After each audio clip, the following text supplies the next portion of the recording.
Today I'm speaking with Stacie Grahn. Stacie, thank you so much for joining me today. Thank you for having me. And I don't know too much about you, so I'm looking forward to this interview. Also, just to get to know you as a friend and a kind of a colleague here and sharing our stories with the world. But I'll tell you what I do know about you for the bio. I know you're from the Sure. west coast of Canada, growing up mostly near the Vancouver area, but moving to, is it Okanagan? Okanagan. Okanagan. Yeah. I gotta stop there and just say that sounds like such a cool. I literally stopped and watched a video of that area, Oh, okay. and my little girl said it must be called Okanagan, which is what I mispronounced it as, because it's got a lot of oak trees there. And I imagine that that's not Oh, why it's called Okanagan. actually, that is an oak tree right there. Okay, I never nice. thought of that, but yeah, no, You know what the it's etymology is? I think it might be don't quote me for sure, but we have a lot of indigenous history, Okay, and I think it kind of stems from that. yeah, some kind of Native American I name. think so. Yeah. Very cool. I'll have to look Yeah. up the history. It Hmm. looks just from the videos I saw, it's a It's beautiful part of stunning. your country. Yeah, it's beautiful. So you've always been a Canadian? Yes. Do you say the word a at the end of your sentences a lot? Maybe once or twice, but I don't think it's like a habit Okay. necessarily. Yeah.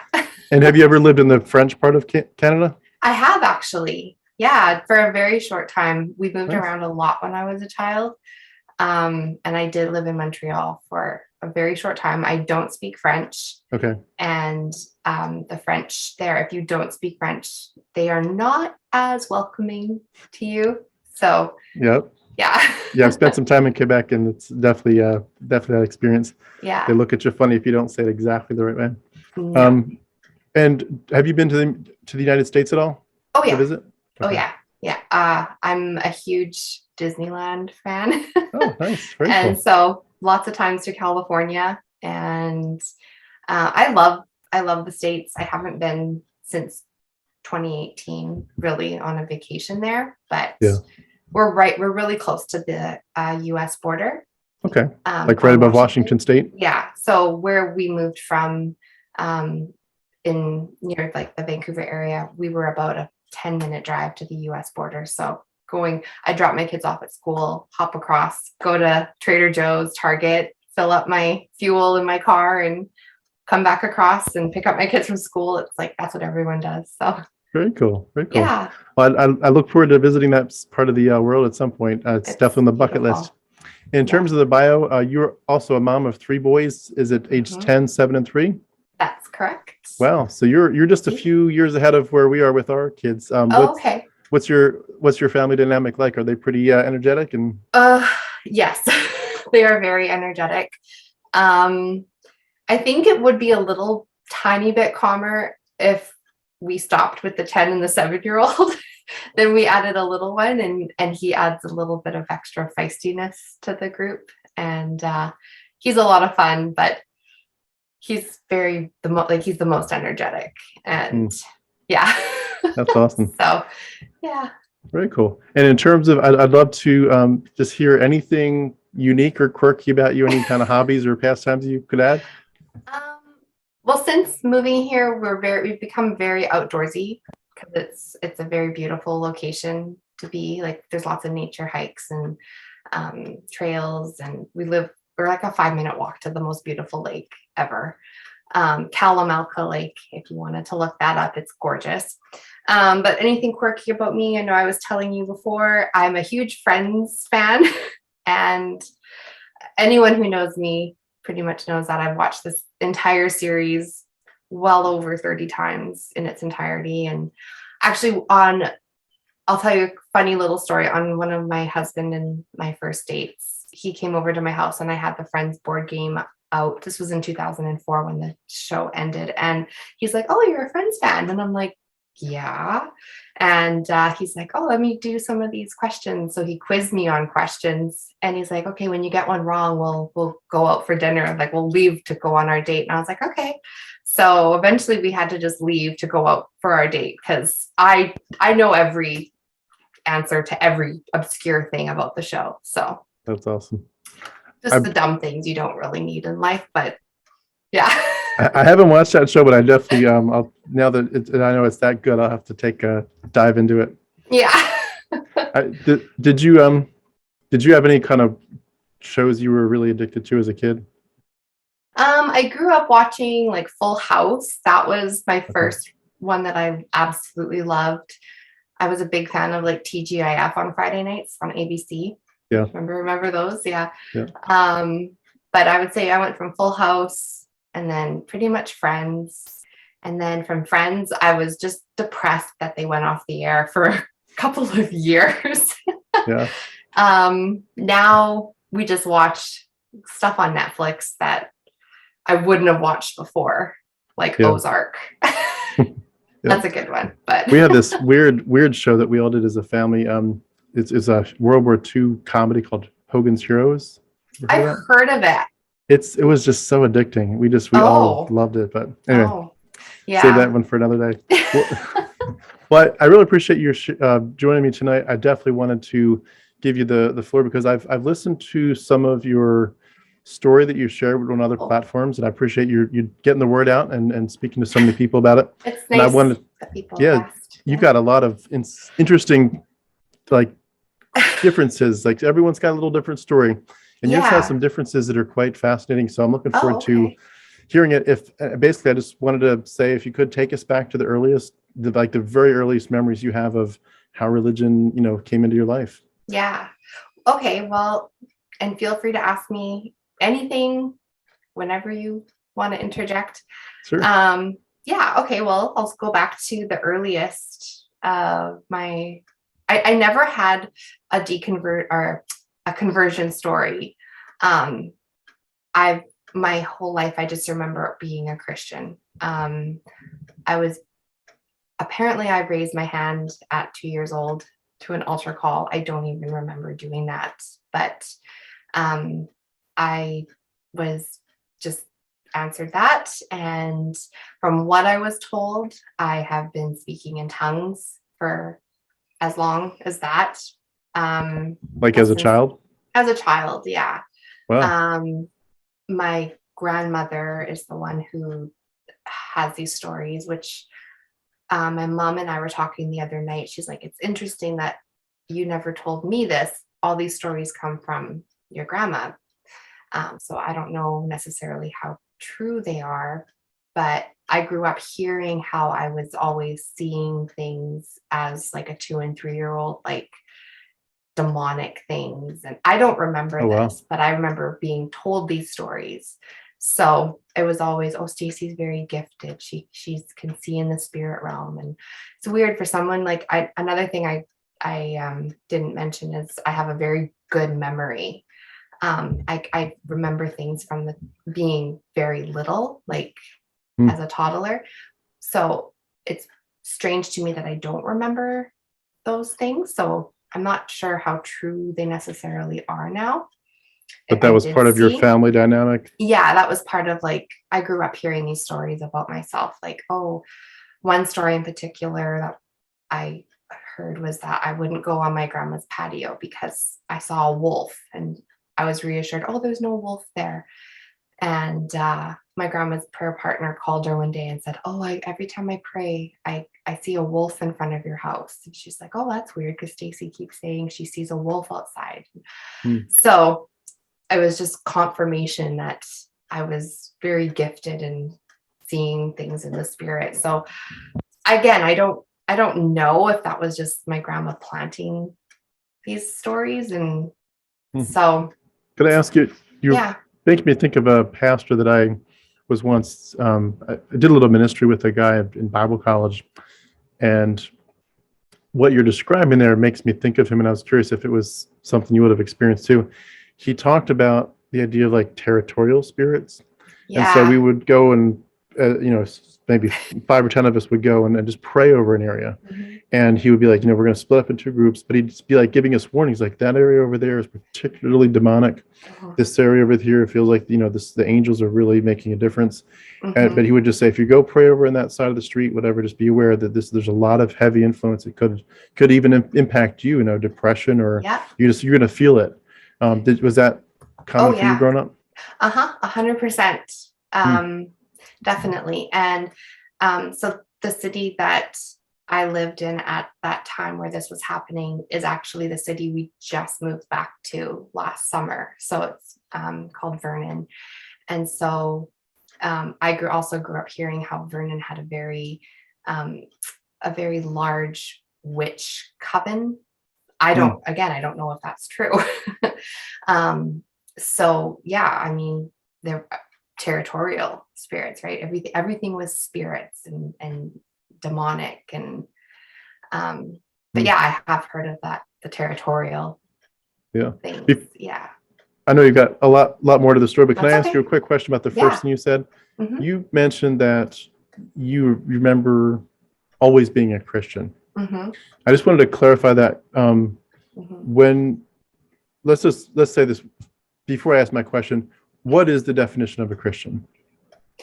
A Christian to me was like how I lived my life as I lived for the Lord. I was a Bible believer.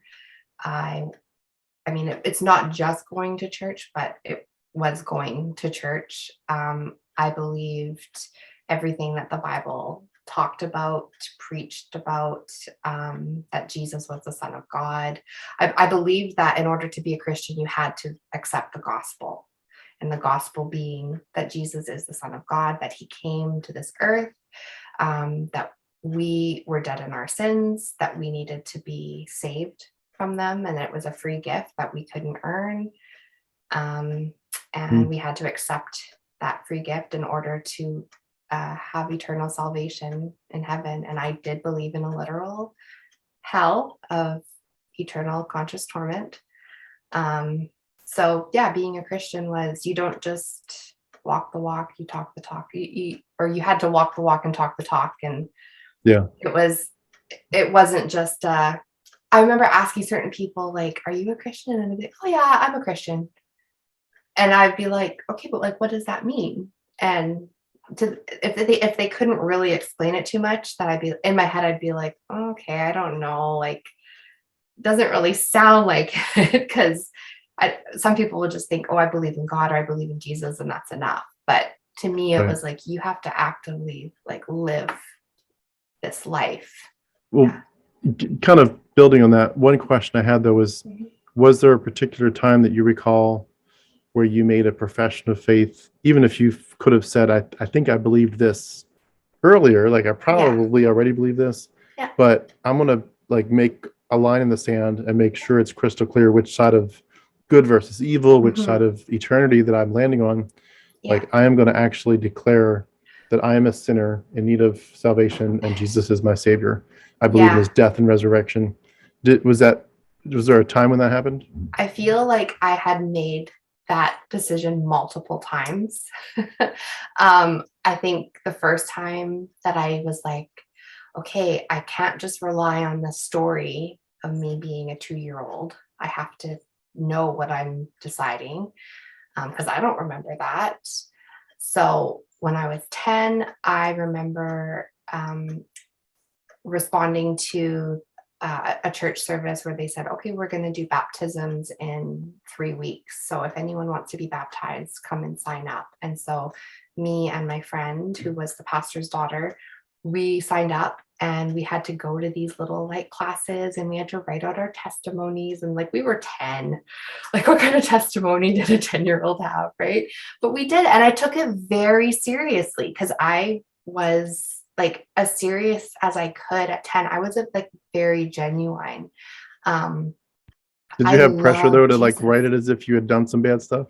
I feel like I did, but I was like, I think I wrote down like, I lied to my mom when I was 8, because I remembered like all the little bad things that I did, and Jesus forgave me for them. But like that was the worst that I did, right?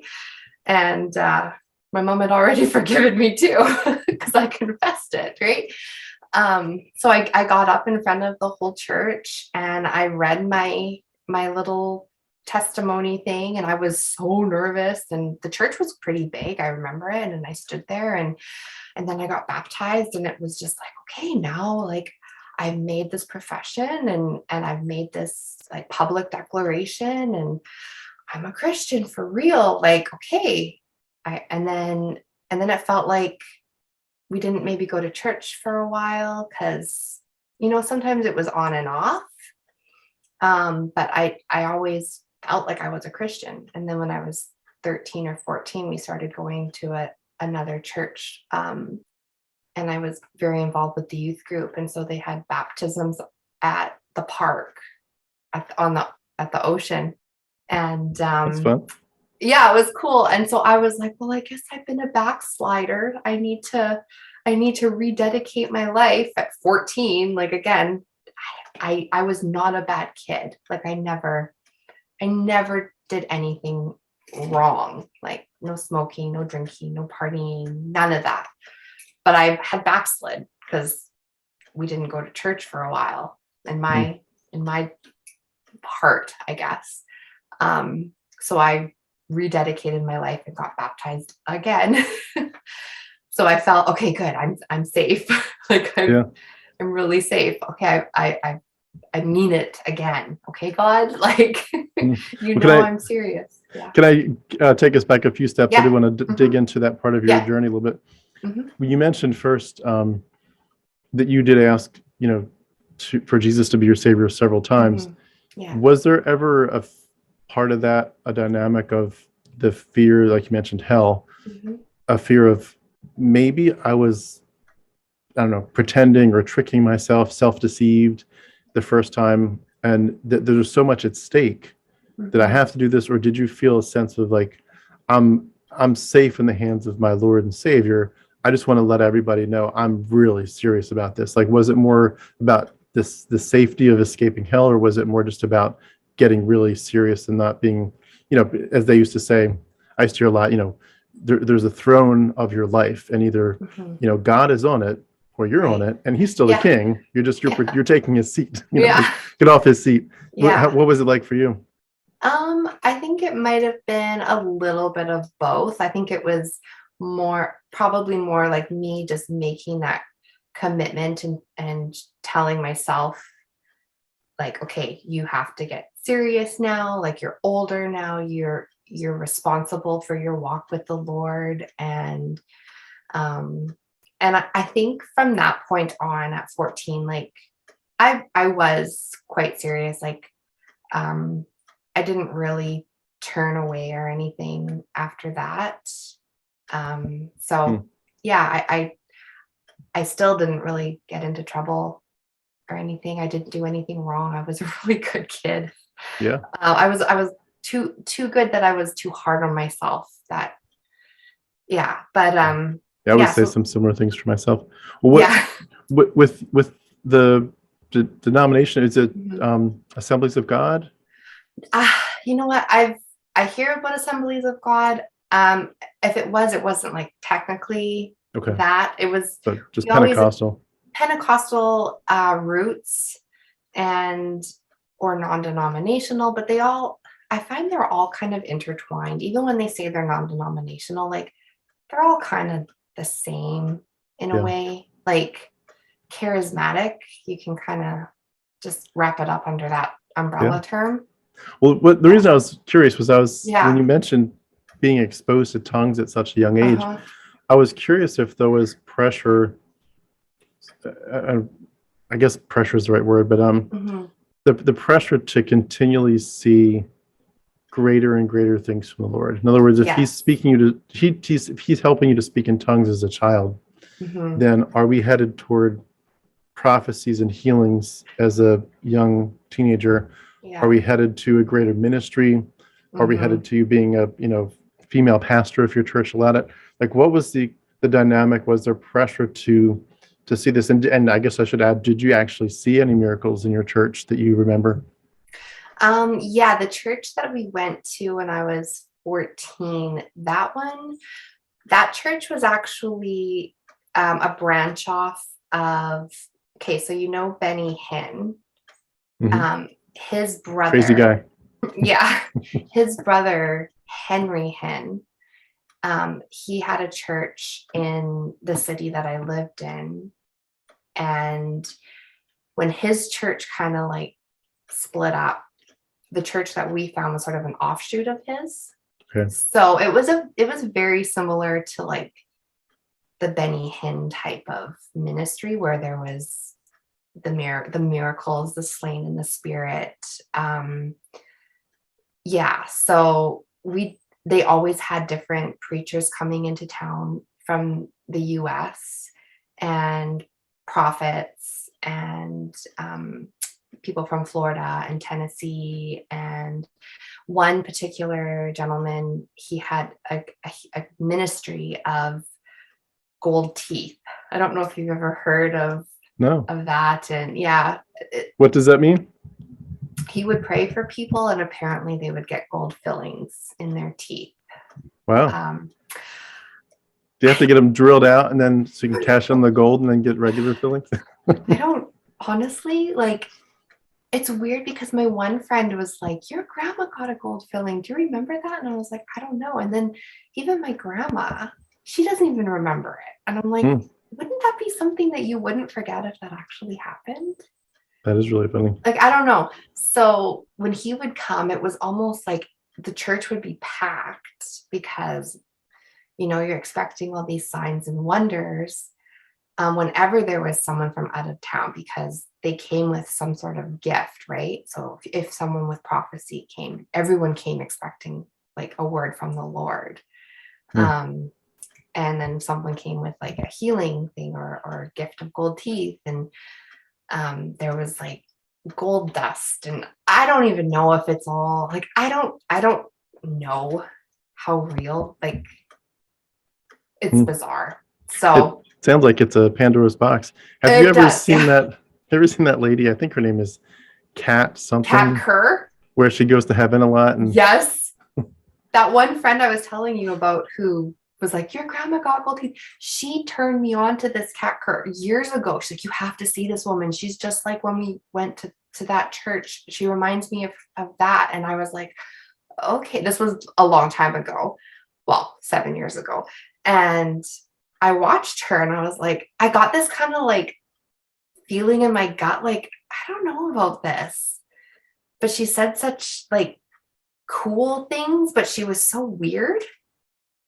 And so I don't know. And then I was just like, okay, no, I think this lady's out to lunch. Yeah. I'm glad you saw it even as a Christian. I did. I didn't see her till after I had escaped, but I'm like, how can people believe this stuff? It's so crazy. I know. A few more questions. I definitely want to make sure I understand where you're coming from before we get into kind of where it evolved to. Did you have any sense of God actually talking to you, either the pressure from your church in general, or did you, in your private devotional life where you just you in your bedroom at night, going to bed, talking to Jesus, so to speak? Yeah. Did you ever feel like you heard God either audibly, like you would have said, no, I actually heard him, as if he was in the room talking, or did you ever hear just have this sense of, I can just feel he's talking to me? Yeah. Like, how did that work for you? Yeah. So for me, I always thought that I had prophetic dreams. So that was where I thought God would speak to me, was in my dreams. And people would always, like even my mom's friends would say, has Stacie had any dreams about me? Like, did she? So I actually felt a lot of pressure at times to have these dreams about people. But then if I did have dreams that weren't good, I'd be like, oh, great. Now I got to go tell them, like, but if they want to know. So yeah. And like even just recently, my mom was talking to my brother, who he's kind of had a bit of a hard time. My brother lives in Thailand right now. And we have completely deconverted since he's been away in Thailand. So he's kind of seeing this from afar, and he's kind of like, what are you guys like? Even though he's not really walking with the Lord, he's kind of held us to this sort of, or me especially, to the standard, and my mom too. And he's kind of shocked and shook that he's like, what is happening? Right? Yeah, major change. Because he's not here to see it in real time. He's just kind of getting these updates here and there. And one of the things that he and my mom just recently discussed is she said to him, the only thing that kind of bothered me is how just when you were growing up, you never really wanted to spend as much time with the family. And he said something very profound. And he's like, well, I always felt like if I was with the family, like Stacie or Mama were going to say that they had some dream about me. He just felt very exposed, that we like knew something about him and we were going to just confront him or something. And so, yeah. And I kind of understood that because, I once in a while I would have a dream like he had done something wrong, and I would go tell my mom, and then she'd go and talk to him and he'd be like, yeah, I did whatever I had dreamt about. And so as a teenager, that would feel very like, do I have privacy? Like my sister apparently knows everything I do, right? But it was just typical teenage stuff that I'm sure it wasn't any divine interpretation. Yeah. Would you say that the sense that he was speaking to you was strong enough that if somebody had ever, when you were still a Christian, if someone had ever come to you and said, I don't think that Christianity is real, I don't think Jesus is real and Yahweh is real, would you have responded at all with just the idea of saying, it really doesn't matter what you all say or think or what you studied, I know he's there because I've sensed him? Was it that kind of, okay. Yeah, I would have gone by my feelings and my experiences at that time. I wouldn't have been open. I also would have felt like it was sinning to even entertain the idea of it being wrong or not right or not true. Yeah. So and a lot of Christian groups, including ones I grew up in, there was a pretty strong fear of letting emotions drive your thinking, even though they wouldn't say go investigate in a rational sense whether Christianity is mythology, but they would still say, you need to not let your emotions take over your decisions. It needs to be based on the facts of the Word of God. Read the Word of God, rightly understand it, get a good interpretation, get godly people who can help you understand it, and then apply it in a very rational way. It sounds like your background was a little bit more emotional. Was that correct? Yeah. Where they was there any sense of strong scholarship from the pastors? Like, were they preaching, for example, I would hear people talk about what was in the original Greek and the Hebrew. No, not in my growing up, not in my formative Christian years. No. Okay. My formative Christian years, and even up until just a few years ago, it was very much like Joyce Meyer, which is, to me, I would say that's just kind of like feel good Christianity. Like it's a TED talk. You could apply that to any situation. She could go talk to any crowd of people. I have a lot of friends who aren't Christian who would listen to her and be like, oh, she's awesome. Or Joel Osteen. And I'd be like, well, then why aren't you saved? Like, why? Yeah. What the heck? Like, it's like a pep talk. Yeah. So I used to go to her conferences, but there was no scholarship at all. There was no diving into the text. But I remember her saying a lot, like your feelings lie. You can't trust your feelings. And that's not true. We have feelings for a reason. We have emotions for a reason. With the supernatural side of your upbringing, did you get the sense that there were angels and demons fighting around you? Yep. Oh yeah. I read Frank Peretti's This Present Darkness.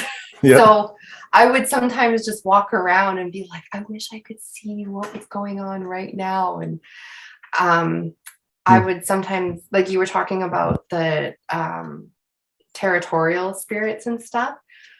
Obviously I think it was all in my head, but I would go to certain stores in the mall and I'd be like, okay, I just feel so sick and heavy and oppressed. I need to get out of here. And I thought it's the spirits. There's just spirits everywhere. We can't see them, but I'm so sensitive. So but it's all in your mind. Yeah. I was curious to again, I'm just trying to make sure I understand some Yeah. of what you were going through as a child. Mhm. When you were just really alone with the Lord, so to speak, Yeah. you're doing your devotional time or whatever you would have called Mhm. it. When you read the Bible, you get two really big messages. At least I certainly see them. One of them is God really hates sin. And the other one Mhm. is he really loves you. Yeah. But sometimes they kind of overlap because you have a God who also is very, very violent against people. He Yeah. from Adam and Eve, kicking them out of the garden, he doesn't just say, well, I hate that you sinned, but I'm going to forgive you and let you stay. He's like, no, I love you, but I'm going to still aggressively knock you out of the garden. Yeah. And, you're going to die, really Mhm. spiritually. Obviously with Noah and the flood, he Mhm. is, he loves the world, John 3:16, he loves the world so much, Yeah. but in the sense that he's going to drown 99% of them. So this sense of like, he loves you, but Mhm. he hates sin, but he kind of mixes them, and it does at times become like, I hate you. And even in Yeah. Romans, it says in Romans 9, it says, Jacob have I loved, but Esau have I hated. And Right. I know it's a different context with election, but just a lot of people Mhm. struggle with this issue when they're Yeah. Christians. I obviously Yeah. I don't struggle with any of it No. anymore. But the idea of Thankfully. like, am I being judged by God is, and the idea of I'm always feeling like I'm letting God down. And certainly, when you add in things like if you actually did do something wrong, like if you lied to your parents or your teacher or Mhm. something, or you stole something, or you hit puberty and you look at stuff you shouldn't look at, think thoughts you shouldn't think. You just think this God Mhm. is up there seeing inside my head, the celestial North Korea, as Hitchens likes to call it. And he's kind of like, he loves me in some sense, but he's also angry at me. Right. Some people tend to fall on the one side where it's like, I feel like I'm just so disappointed God. And other people are just Mhm. like, God is just love, love, love, love, love. I feel his love. He loves me. I love him. We're Yeah. good. We're friends. Yeah. How did that play out for you? Were you feeling the love of God a lot? I really did. I really did feel the love of God um a lot, and I didn't understand how people would feel like they were disappointing God, because I was like, well, he forgave us. Like, we're good. He knew everything we were going to do before we did it, and he still loves us. So it's fine. He knows that my heart is good. He knows that if it was up to me, I wouldn't have done it. I wouldn't do anything bad, but I'm a sinner. I have a sin nature. So he understands that. He created me. So I just I didn't struggle with the he's so disappointed in me. Um I know that on the other side, my mom, she had more of that feeling of that. And she would just be like, so you really just you don't think that God's mad at you? And I'm like, no.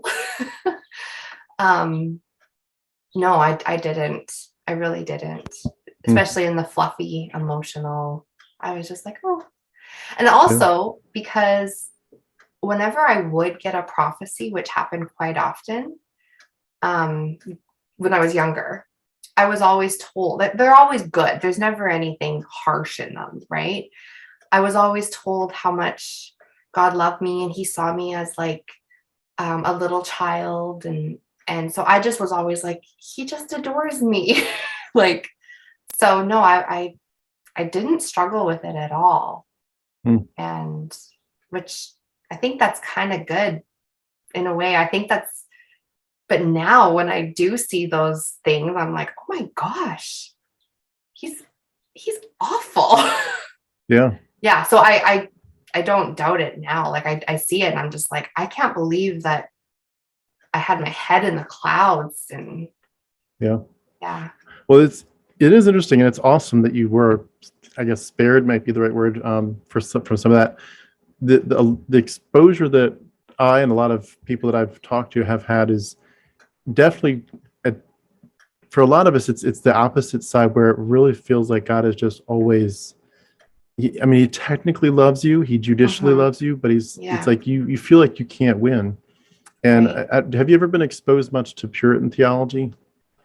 Um, I think I kind of started diving into that in just the last couple of years, Okay. especially like with Calvinism. Yeah.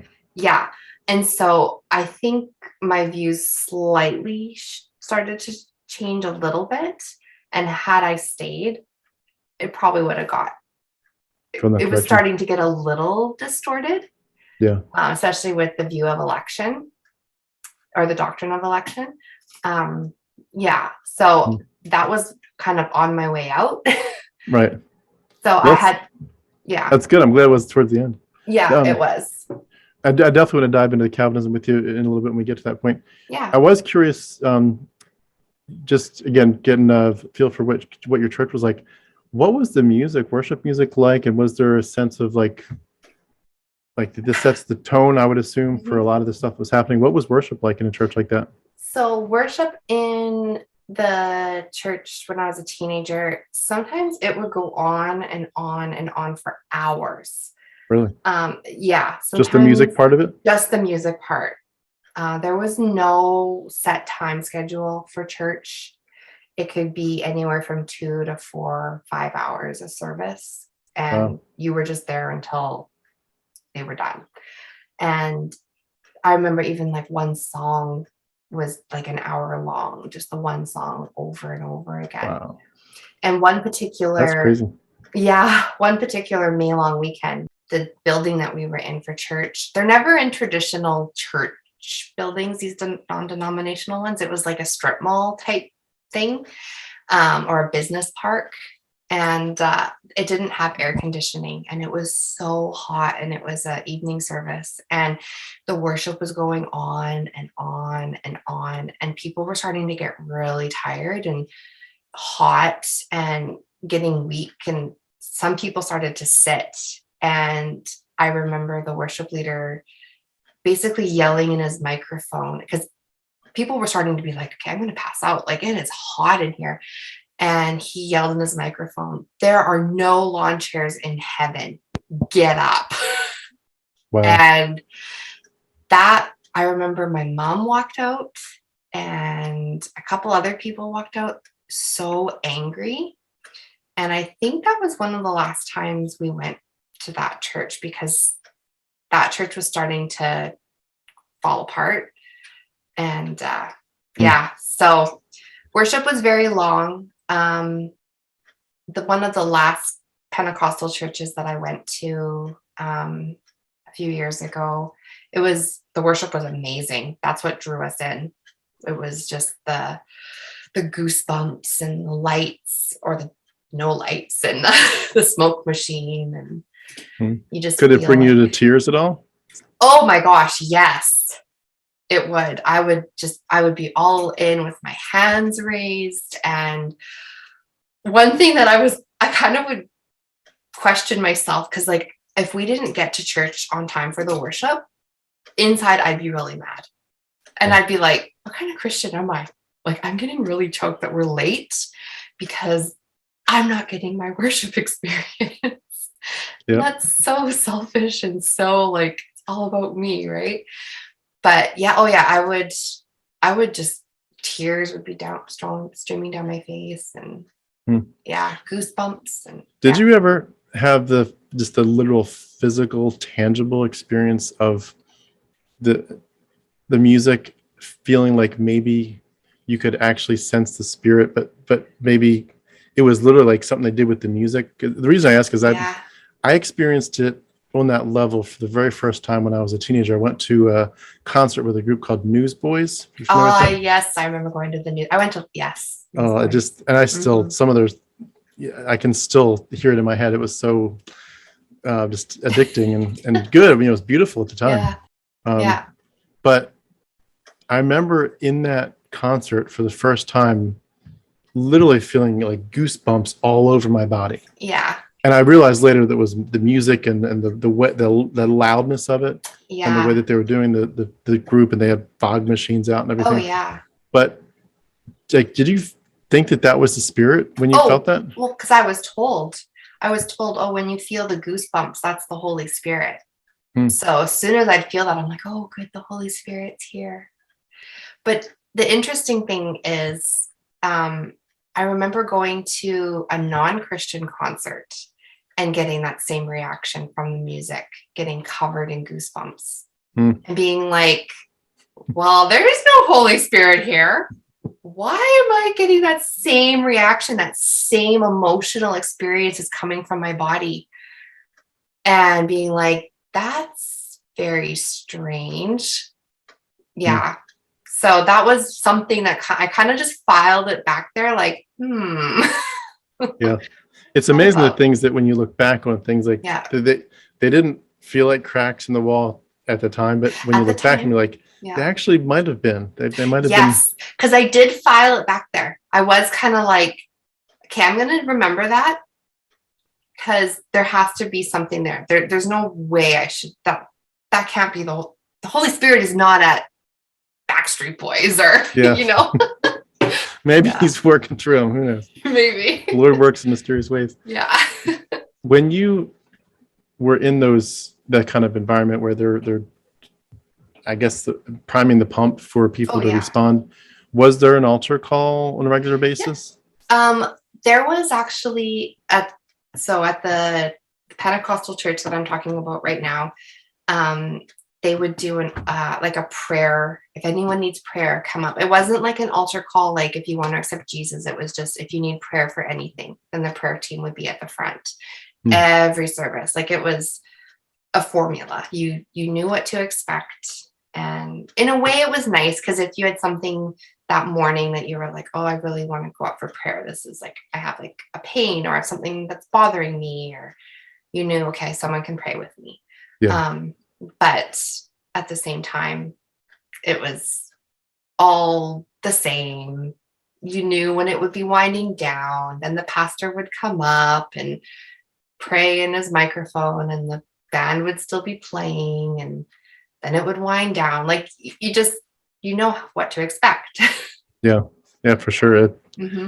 I had that experience too at the churches that I went to, but the one thing that I really appreciated too was we didn't do altar calls as much, but I'm thinking of a Presbyterian church that I went to here in Atlanta before I deconverted. But I remember thinking a lot that as I was sort of evolving in my Christian experience, that what the worship was, like at times I think growing up, it felt like maybe I was more like a spectator, like I'm watching the really worshipful people up on stage showing how spiritual they are. And I'm kind of like on the outside a little bit, wanting to be more spiritual, but not quite as spiritual as they are.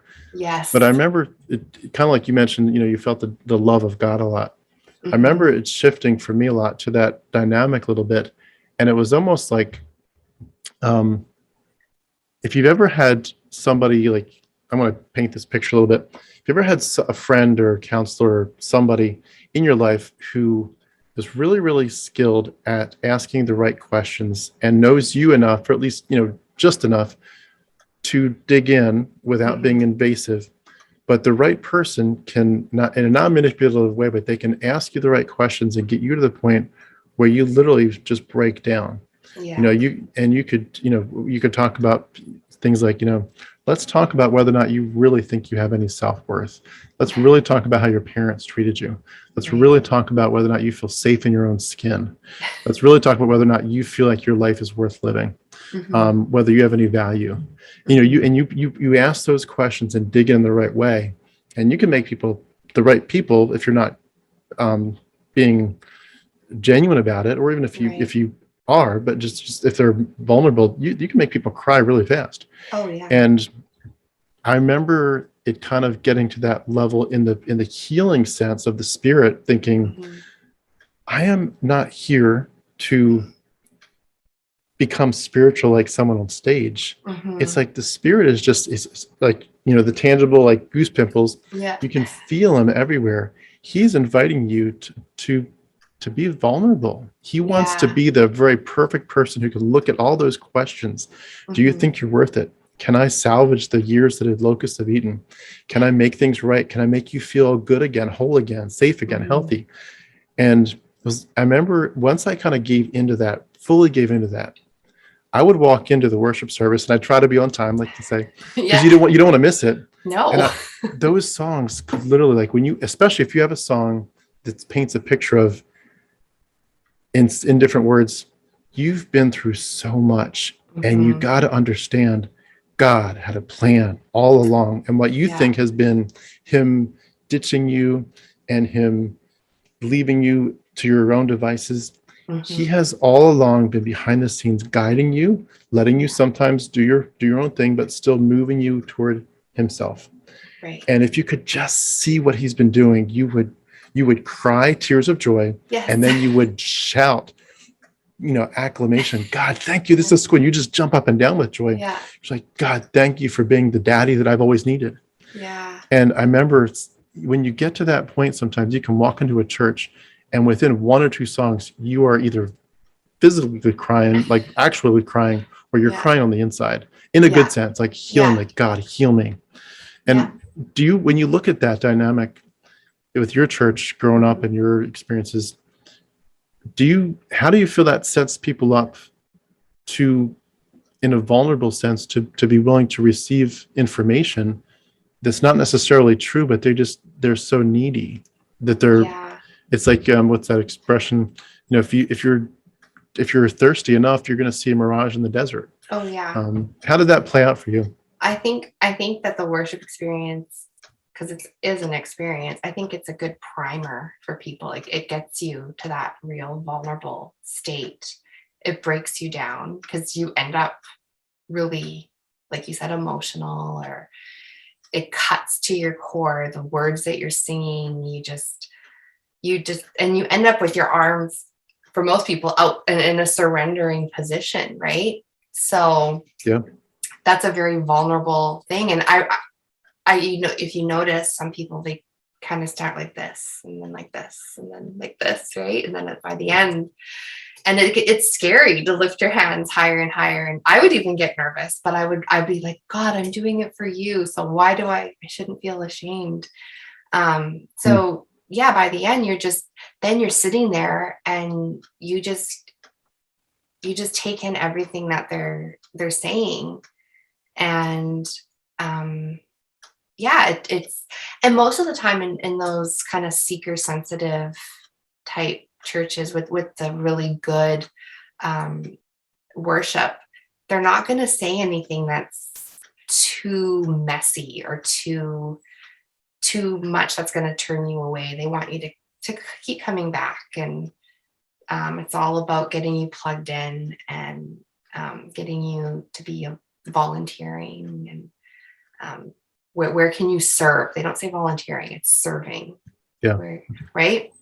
Yep. So yeah, you want to be a part of a community. And that's how I felt at the last Pentecostal church that we attended in 2015 and 2016. And I was like, I'm jumping in head first. I want to just get plugged in and planted. I want to raise our kids in this church. I want them to find their spouse in this church. Yeah. When you looked at the theology you were taught, you mentioned hell. Did you believe that everyone that wasn't a Christian was going to burn in hell? And did you actively grieve that people around you were going there? Okay, so maybe this makes me sound like a horrible person. I did believe that people who did not know Jesus were going to go to hell, and it bothered me. But I also thought explaining the gospel to people who didn't know it or might not believe it, at the same time, to me, even as a Christian, it sounded so bizarre to just walk up and tell someone this and be like, okay, now you have to believe this. It was so strange sounding. I'm like, any person is going to be like, what are you talking about? So the people that I would grieve would be my husband's family. Those were the ones that I was the most concerned about, that I felt the pressure of their salvation was on me. And that's who I was like, I don't want to think about them going to hell. I don't want to think about my nieces and nephews going to hell. So were They you, like, besides praying for them, were you actually trying to talk to them about the gospel? No, they knew I was a Christian. I didn't shy away from the fact that I was a Christian. Like I would say like, yeah, or we can't come till after we are done at church, or like I would just say things like that. But I didn't force my beliefs on them. I wasn't trying to like bring it up in every conversation.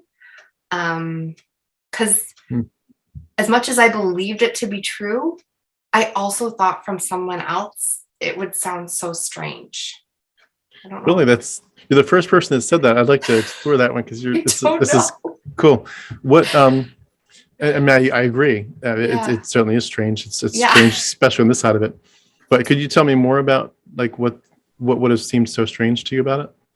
Well, just I thought of like my husband's brother and his wife and their kids, and I'm like, they are one of the happiest families I know.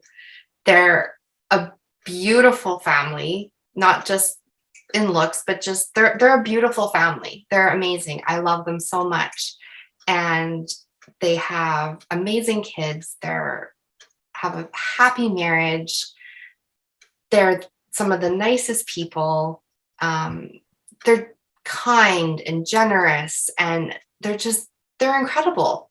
And I would look at them and be like, my sister-in-law has more patience than I do. And she like, so why would they need to change? Like, I don't know. I really felt like going up and telling them like, hey, like your whole life, I felt like that saying like you have to sell them the problem in order to like sell them the solution. I Yeah. felt like they're not going to think that there's any problem in their life. Like it just, I don't know. Well, going to the Yeah, Bible's definition of that issue, yeah, the Bible would have definitely said your righteousness, even if it's looks like righteousness, it's like a filthy rag to Jesus, yeah. to Oh, God. I know. I Like it, know. and even the fact that it's in the flesh, like Paul talks about in Philippians, he gives this whole list of, I was a um, Jew, I was a Pharisee, circumcised the eighth day, blah blah blah. Like I had Mhm, all this list of great things that I did for God, but it was like mhm. clearly he was saying I was doing them in the flesh, and Right. because I was doing them and bringing the glory to myself, Mhm. what was a positive was actually a liability. It shouldn't have been Right. the good column. It should have been in the bad column because I was Yeah. doing it in the flesh. And Yeah. would you have brought that up to them that like you look like you're doing some good things? You might volunteer or give money to the poor, but in God's eyes, if Oh you're doing it gosh. to look good or to say I'm a good person, look at me, Yeah. then that's just more proof. You're just adding, you're it's like garbage that you're trying to put gold leaf over. It's like it's still Yeah. garbage underneath. I know. Yeah. I'm actually glad I never tried to really sell them on it now, but I think that was the one. If I was to say I was a bad Christian in any way, it was I did not um, actively evangelize. That was I did it on my social media. That felt safe. I was very outspoken on my social media, but when it came face to face, I would get kind of nervous. Yeah. I wouldn't have been able to find those scriptures. And one thing I thought is they have to believe the Bible is true in order for these scriptures to even apply to them. They might not even believe the Bible's true. So this, like, I believe at that time, I believe the Bible's true, but they don't. So that's not Yeah. really going to matter to them. And that's what I would think that like it's hard to, because if someone came up to me with the Quran and was like, you need to do this and this, I'd be like, okay. Like, Well, did you have yeah. any kind of an apologetics list of reasons that they should believe the Bible in your back pocket, so to speak, so that if No, they did not say, "Here's your Jesus story," but like you said, let's talk about where this came from, the Bible. Why is the yeah. Bible from God? How do I know? In the last couple of years, I was starting to listen to more apologetics so that I was more prepared for those types of things. But I wouldn't have felt ready. But then it'd be like, well, you never know when something's going to happen. And God doesn't guarantee anything. So I felt a lot of guilt and a lot of pressure for my immediate in-laws. Those are about the only people. Just a few more questions about hell. Going to the next one. Did you ever visualize them burning? That's a really good, deep question. I was asking because I did a lot. I visualized people physically burning a lot. Oh my gosh. And it's not just like that I was super creative. You see it. No. There's films that they make where they literally, where you at least hear you'll see shadows, flames and shadows, and you hear the screams if it's not more visual than that. So it wasn't that I was just no. going down this sadistic, horrible thought path. But I believe you. But it was inspiring because it would say, if that's actually true, then that motivates you. Because it's because it's as real in reality in their future as it is in my head in that picture. Oh gosh. Well, I never saw any films like that. Okay. So maybe if I had, I'm glad I didn't. Did you ever see pictures of Dante's Inferno and all that? No, the one thing that I did see when I was 5, do you remember Carmen? Yeah. Okay. Oh, yeah.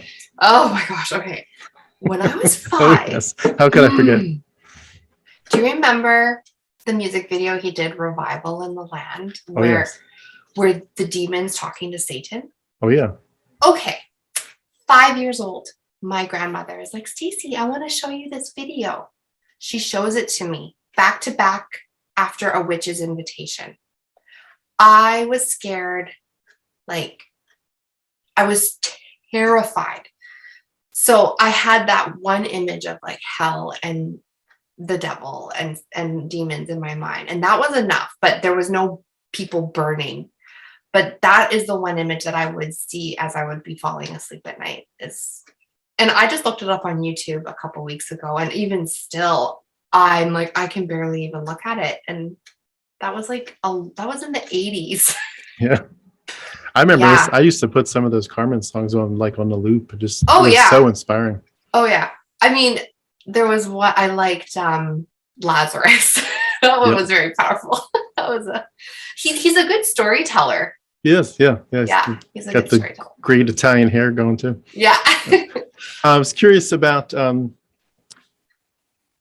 let me ask this, because one more thing about hell. Do you think, looking back, that you ever thought about whether or not the knowledge of your loved ones, or even strangers for that matter, being in hell while you were in heaven, that would have impacted your ability to enjoy heaven? Did you ever think through that, or did a pastor ever preach a sermon what would that be like? And would you just kind of not see them burning, or would you just think, well, that's proof positive of how holy God is, so I'd still kind of rejoice because it's bringing God glory? It's the verse, what is it? About what's the use of a vine that doesn't make grapes? I forget which passage it's from, but it's somewhere in the scriptures talking about what good is a vine. I think it's repeated in Romans 9, but it's from somewhere else earlier. Okay. What good do you do with a vine that doesn't produce grapes? Can you build a shelf out of it? Can you build furniture? No, it's a vine. Yeah. Well, is it going to bring you wine? No, it's not producing grapes. So what do you do with it? Well, you don't do anything. But it's well, what good is it then? Well, it's good for one thing. You dry it out and burn it. It'll bring God glory by the flames of hell being hotter. Will just prove how holy God is. How would you have seen that? If I was in heaven knowing that people I loved were in hell, I think later on, so growing up for a lot of the years, I kind of was under the impression, as long as they said the sinner's prayer at some point in their life, they'll go to heaven. So I was kind of okay, good. That's good. I'm fine with that. So even if they were so I think for a while with my in-laws, I thought, oh, well, I think they might have went to Sunday school, so they probably said it there. They're good. So that kind of made me feel a little bit better. But then when I kind of went into Calvinism, knowing, okay, no, there's a lack. There's no such thing as, there's no sinner's prayer in the Bible. Like, that's crazy. Why would we think that that's going to save us? That's when I was like, well, that's when I realized, oh, wow, like there's a lot of people I know who are probably going to hell or are in hell that I thought I was going to see in heaven. But how I kind of reconciled that was, when I am in heaven, I don't think those thoughts aren't going to matter to me. I'll be in the presence of God. That's not something I'm going to be thinking about. That's what I thought. Yeah, I just thought once we're there, that's not going to be what we're thinking about. We're going to be just focusing on God. Well, you're segueing perfectly into what I was going to ask next. Is what did you think heaven was going to be like for you, and did it sound like a good place to be? Yes, I actually grieved heaven for about, not very long, but I did have more of a feeling of grief once I deconverted. I was like, oh my gosh, oh wow, okay, so this is it. Wow, okay, because I just have always known. One thing I didn't tell you is I also believed in the rapture for a long, long, long time. So, Okay. For anyone that doesn't know that, yeah. Could you define that real quick? The rapture would be like the second coming of Jesus. So he would be coming to rapture his church before the 7-year tribulation. So I was Rapture meaning to take them rapture to take, up to heaven. Yeah, sorry, to snatch them away. And I was always told, don't worry, you're going to go in the rapture. You're not going to be here for the tribulation. You don't have to worry about the mark of the beast. And again, even though I believed those things, once they were being talked about and said out loud, they made me really uncomfortable. And I thought they sounded so crazy. Like when you believed them, said them to yourself, you felt Yes. fine, but when you shared them verbally, like when I would be in discussion, especially with my husband in the room, I'd be like, what the heck is he thinking right now? Like, does he believe this? Because this, I would kind of hear it through his ears, and he would never really say anything, but I'd be like, this sounds so weird. Like, it sounds like a science fiction or a Marvel Comics movie or something. This sounds made up. But I'm like, I guess I have to believe it. I'm listening to all these preachers who preach about the rapture. Yeah.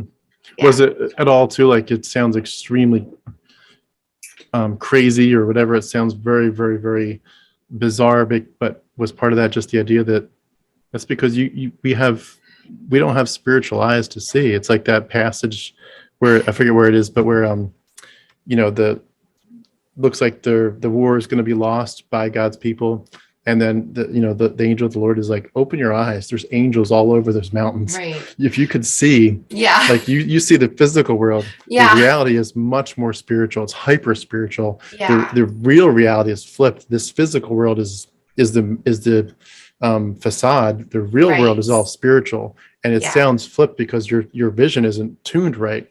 Is that part of it at all? That like we just don't see it right? Maybe, and then I guess I'd always tell myself, well, of course it sounds weird. Like, God's ways are higher than our ways. Like, why would we be able to understand what God really has in mind? Like, we don't have his thoughts.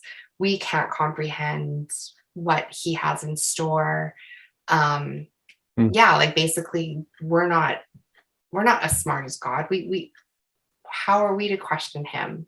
And so that's how I would kind of like talk myself back into it. But I'd still have this like, oh, this just sounds so weird. Yeah. Well, before I go to the next question, heaven, what was heaven going to look like? If it had been real, what would you be actually doing day to day or however time is measured? Well, that one song by Mercy Me, I Can Only Imagine. Yes. That song would bring me to tears. I literally thought I would just be standing in the glory of God and just in his throne room, worshiping at his feet. And that's the only thing I wanted to do for an eternity. And now when I think of eternity, I'm like, oh, wow, I don't think I had any concept of how long that is. That would be it's a long time.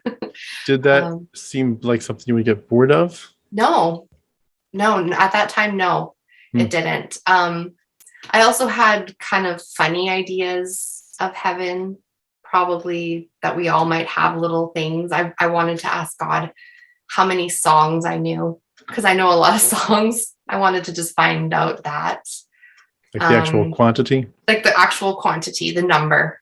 Yeah. How many songs do I know? And I wanted to also ask him how many times my husband and I ever crossed paths before we met each other, just out of curiosity. But most of the time I was just going to be worshiping him.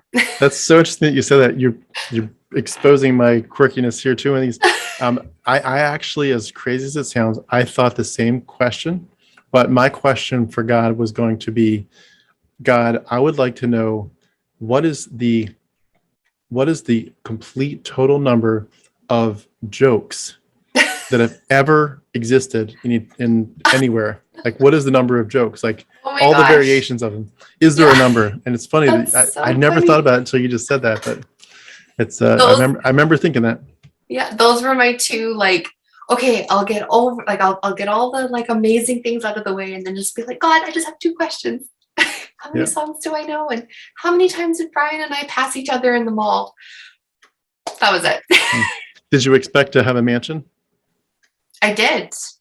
Yeah, I didn't expect it to be like, it didn't have to be crazy. I never pictured like the ones we see on like HGTV, but I pictured it just being like a house. Yeah. But yeah, I never like designed it in my head or anything. I pictured the streets of gold. I pictured just colors we probably had never seen before. Yes. I pictured, I also pictured my mom was pregnant before me, and she lost a baby. I pictured meeting that brother. So there, in a way, there was a little bit of things that I kind of mourned a little. But that's okay. Yeah. It's funny. You sound like we're on the same page in terms of the expectation of wanting to live forever. And as much as people could say maybe worshiping one character forever and ever and ever and ever and ever, if that's the primary thing we did, that does sound kind of boring. But just the idea of living forever, I still struggle with it. I really, really thought I was going to live forever. And I honestly, I've heard the arguments of, oh, eternity is so long, you would get bored. I think I'd still would rather live forever. I really do think. I'm just saying, I might be wrong, but yeah, it's weird. Every so often it'll still hit me. It's still pretty new. But I'll just be getting ready in the morning and I'll be like, oh my gosh, this is it. Okay. And I always appreciated life and life with my family, but it makes it even more special. And I think the one thing that is hardest for me now is just probably not seeing my kids again and just hoping that they live a really long life. I think that's the one thing that I just really hope that I get to see them grow up, because before, not that I'd be like, oh, it's fine, but if something were to happen, obviously I would have been devastated, but I would have had that hope that I would see them again, or know that I would, assurance that I would see them again. Now if something happened, I'd be like, oh my gosh. Yeah, that's gotta be, is that your dog walking right now? Yeah. What breed is it again? A Yorkshire Terrier. Yorkshire Terrier. He has a mix, but he's mostly Yorkshire Terrier. Yeah. Okay, very cool.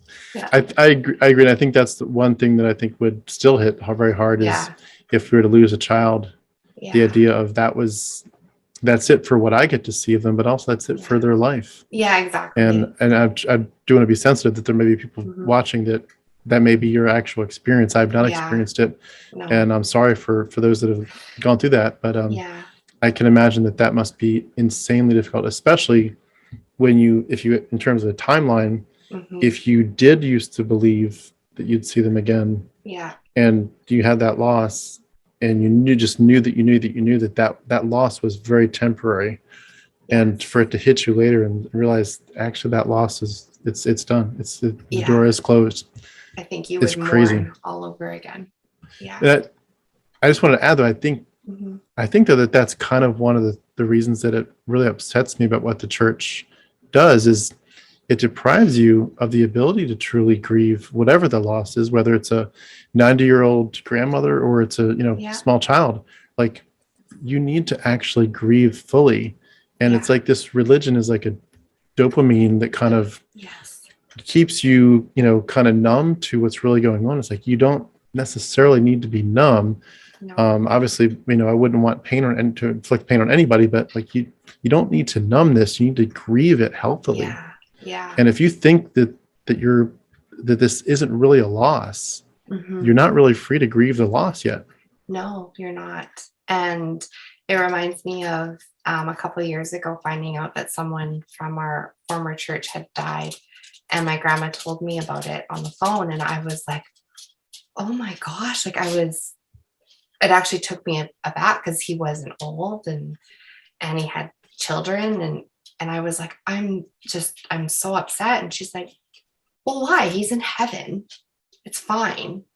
Like, and I was like, that doesn't matter. Like, the people here, like his whole family, and you're right. It does. I think people have such a warped sense of death. And if you do feel sad, it's like, get over it. Yeah. Yeah. It's amazing the ways that you're able to finally see some of the most important phases of life the right way when you get out. I was curious, we've talked around this topic a little bit, but it's kind of getting back to where all the nostalgia comes from, the Bible. What did the Bible mean to you?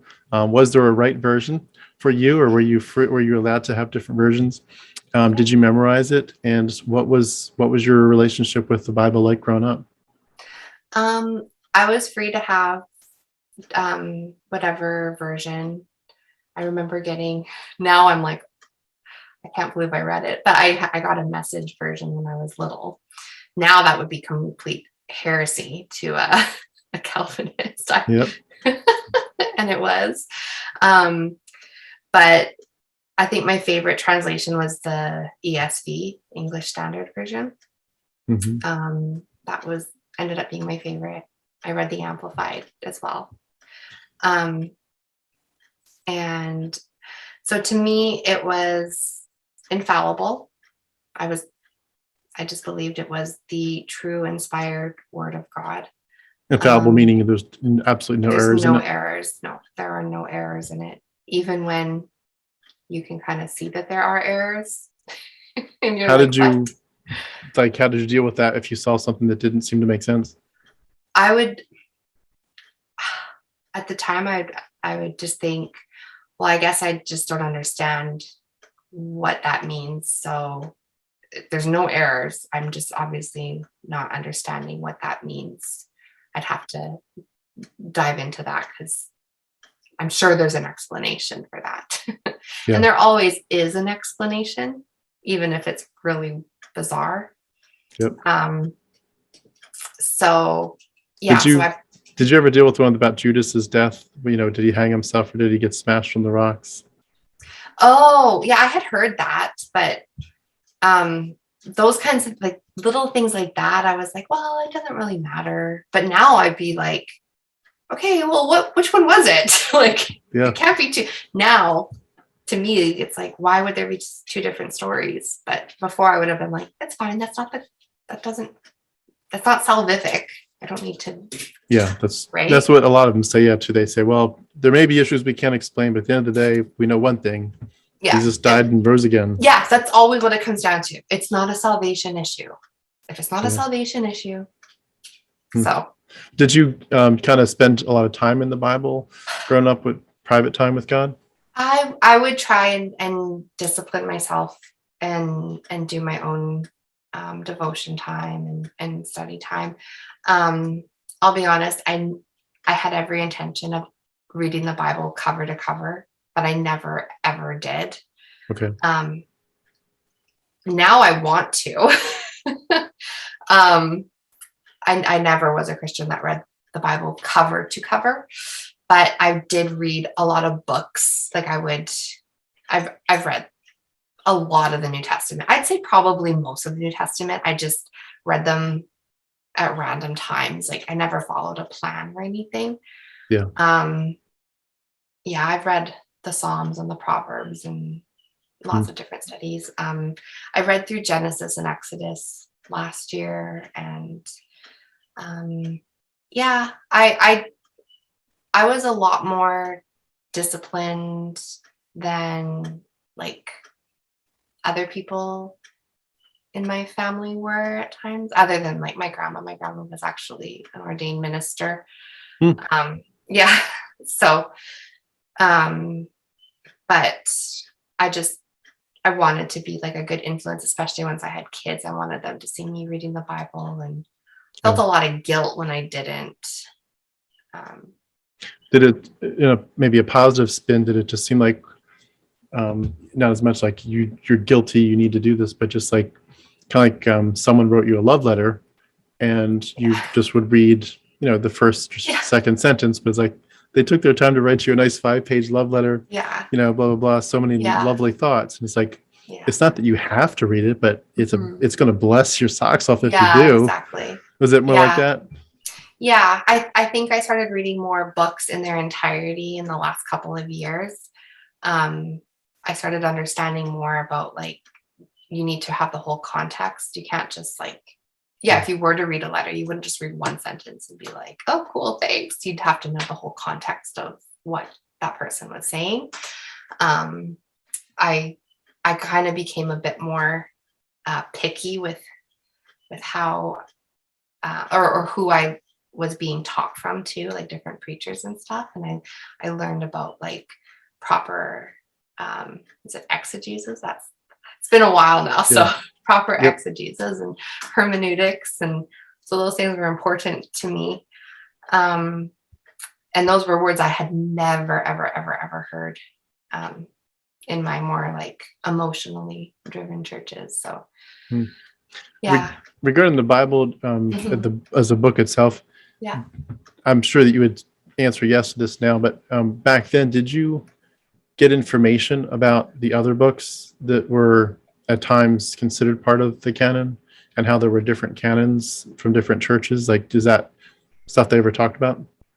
No, I had known that there were other books that were in, like, I know the Catholic Bible has other books that aren't part of the Christian Bible.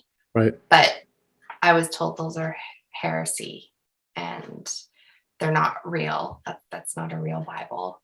Yeah. Proof that they're a bad church. Yeah. And I remember, I know you talk a lot about Enoch, the book of Enoch on your channel. I've actually wanted to read that book. I had plans 2 years ago. The first person I actually heard talk about that book was my grandma. Do you remember what she said about it? She talked a lot about the Nephilim. A lot about the Nephilim. So that, and the giants and all of that. And so I was kind of like, oh, that's interesting. What are you talking about? So I didn't know there were references to Enoch until just a few years ago, I think, when she mentioned it. That the New Testament was using it. Yeah. But I'd say probably in 2017, I wanted to read Enoch. But then once I got into kind of Calvinism, I was like, Yeah. I didn't. Well, just to connect a few dots in terms of your background with the more of a charismatic Pentecostal background, those groups, a lot of them do end up digging into Enoch for the specific reason of the Frank Peretti side of it, the whole angels and demons, because one of the biggest questions is, what is in the spiritual world? What is affecting us currently? And how did it start? Why is there a spiritual war at all? And the canonical, Bible, the books that we do have in our Bible, they do explain it a little bit, where they talk about the sons of God, were copulating with the daughters of Eve and so forth, and they were producing these giants. But it doesn't say that much. No, And that's in Genesis 6, yeah, right? Yeah. right. But Enoch like totally expands it. And I think Jubilees may talk about it a little bit. Other books do reference the whole concept. It was everyone knew that that's just part of what had happened. Right. And we kind of got it weeded out of our Bibles, so we forgot that it happened.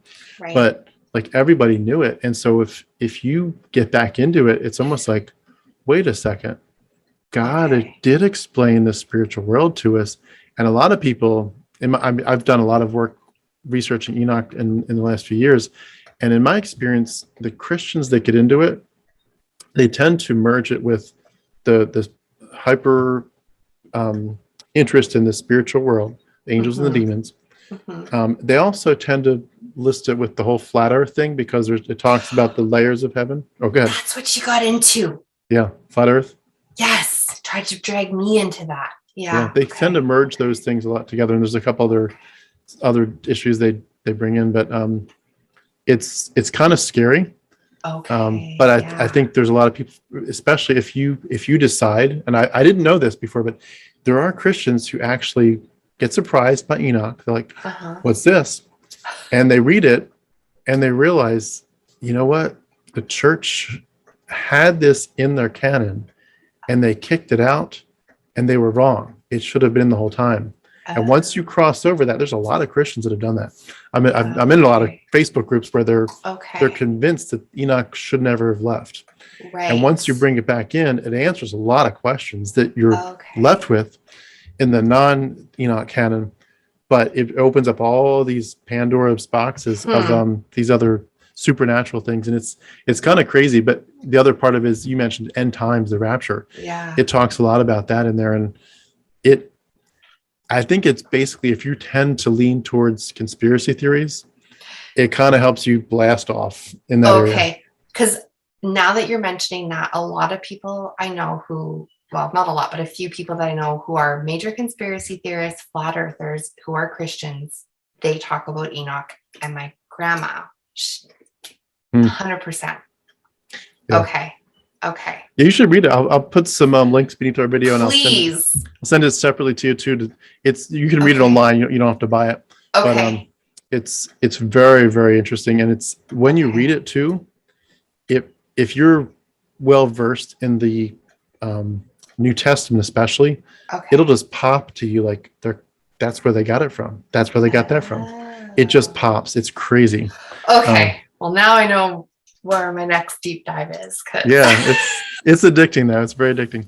It's a cool book too. It's very cool just in terms of, I mean, these were some creative people. I mean, I'm knocking it in the sense of its mythology, but if you step back from the ledge and you don't believe it, it's a very interesting, and especially when you realize there were a lot of the concepts that were in Enoch. I know this is a side note to our main discussion, but you realize that they were actually copying a lot of the concepts from Mesopotamian mythology, and you're like, oh shoot, these whole giants and the demons that were with women, or the angels, bad angels that were with women, like that whole concept was from Mesopotamian mythology, and some of the words are literally like the same words, and you're I can see how it evolved from Mesopotamian stuff to obviously to Jewish mythology up to Christian mythology.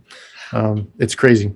One thing I remember when I was in grade 7, we learned about Mesopotamia, and because I went to a public school, and I just remember being like, I'm just going to get my work done. I'm going to answer these questions. I don't remember anything I learned, because I just remember being like, this is false, this is fake, that they're lying to me. So I just answered all my questions, did the whole whatever subject, and finished it. And I don't remember a single thing about it because I was convinced they were lying to me. And now I want to go back and be like, tell me everything about Mesopotamia. I'm trying to find all these videos on YouTube because now I know that there's so many connections. And if I did hear anything that might have conflicted with what I knew as a Christian, I would have been like, no, they're wrong. Or they stole that from Christianity. Yeah. Well, would that be a good point to ask you about kind of where the first cracks were? Was, if we were to go back to your teenage years, was there kind of a little bit more to your story before we talk about the cracks? No, I think I've covered a pretty good amount about my beliefs as a Christian. Mm-hmm. If anything pops up, I can just kind of interject. Sure. Yeah, we'll take Actually, us to wherever you left off. I think I will just make one mention really quick now that I've thought of one thing. With these beliefs in a real hell and all of this, I did deal with a lot of anxiety as a child. And yeah, so I had a lot of sleepless nights, and as about 14-15-year-old, actually around the time we were going to that church with a lot of the miracles and the healing, it was around that 14-15, and Like you were worried about stuff that was I was, keeping you up at night? yeah, I just had a lot of intrusive thoughts, and I'd have to wake my mom up a lot to come in. Do you remember And what any of them were about? just very repetitive, not really, but I just remember them going on like a loop, and they'd wake me up in my sleep, and I wouldn't be able to fall back asleep, and I would just be laying there terrified, and finally I'd just go and wake her up and get her to lay with me, and she would just remind me, like, you're a good person, you're a good girl. My mom never ever drilled it into me like, you're a horrible sinner. My mom was always like, you're a really good girl, like, stop listening to those negative thoughts. Like, so my mom never was a contributing factor to That's good. to any religious trauma. I want to make that very clear. That's good. Yeah, so that was something that carried on anxiety, just the thoughts, and always feeling like I had to confess everything, a constant need for confession. And the only person that I would confess to was my mom. And again, there was nothing to confess because I never did anything. I just felt, I think one thing I was thinking today as I was preparing for this is how in the Old Testament, the 10 Commandments are like, thou shalt not kill, or thou shalt not commit adultery. But then in the New Testament, Jesus will say, well, you heard them say, thou shalt not kill. But I say, if you even hate someone, you've committed murder in your heart. Or if you even lust after a woman, you've committed adultery in your heart. So I think those thought crimes I think I really took any kind of thought to heart and thought I'm a horrible, horrible person. That's the only time that I would really think I was a really bad person, is if any kind of thought would just cross my mind and they would play on repeat. And that was the one thing that I struggled with well into my 30s, and I'm 38. So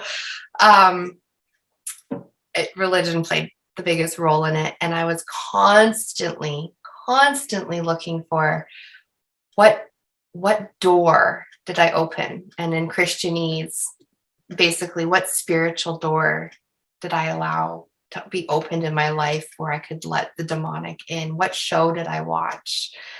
Like, why am I being bothered right now? What did I do to allow this to come in to my life and attack me? I always felt like I was under spiritual attack. That's fascinating. Could you tell me more about this? This is really interesting. So when you felt like you were needing to confess stuff, that obviously all Christians would probably say that on some level, but you're saying that you felt like this started from some kind of door that you opened. Are you referring only to demons, or like, what were all the possibilities that it could have been? It was anything. It was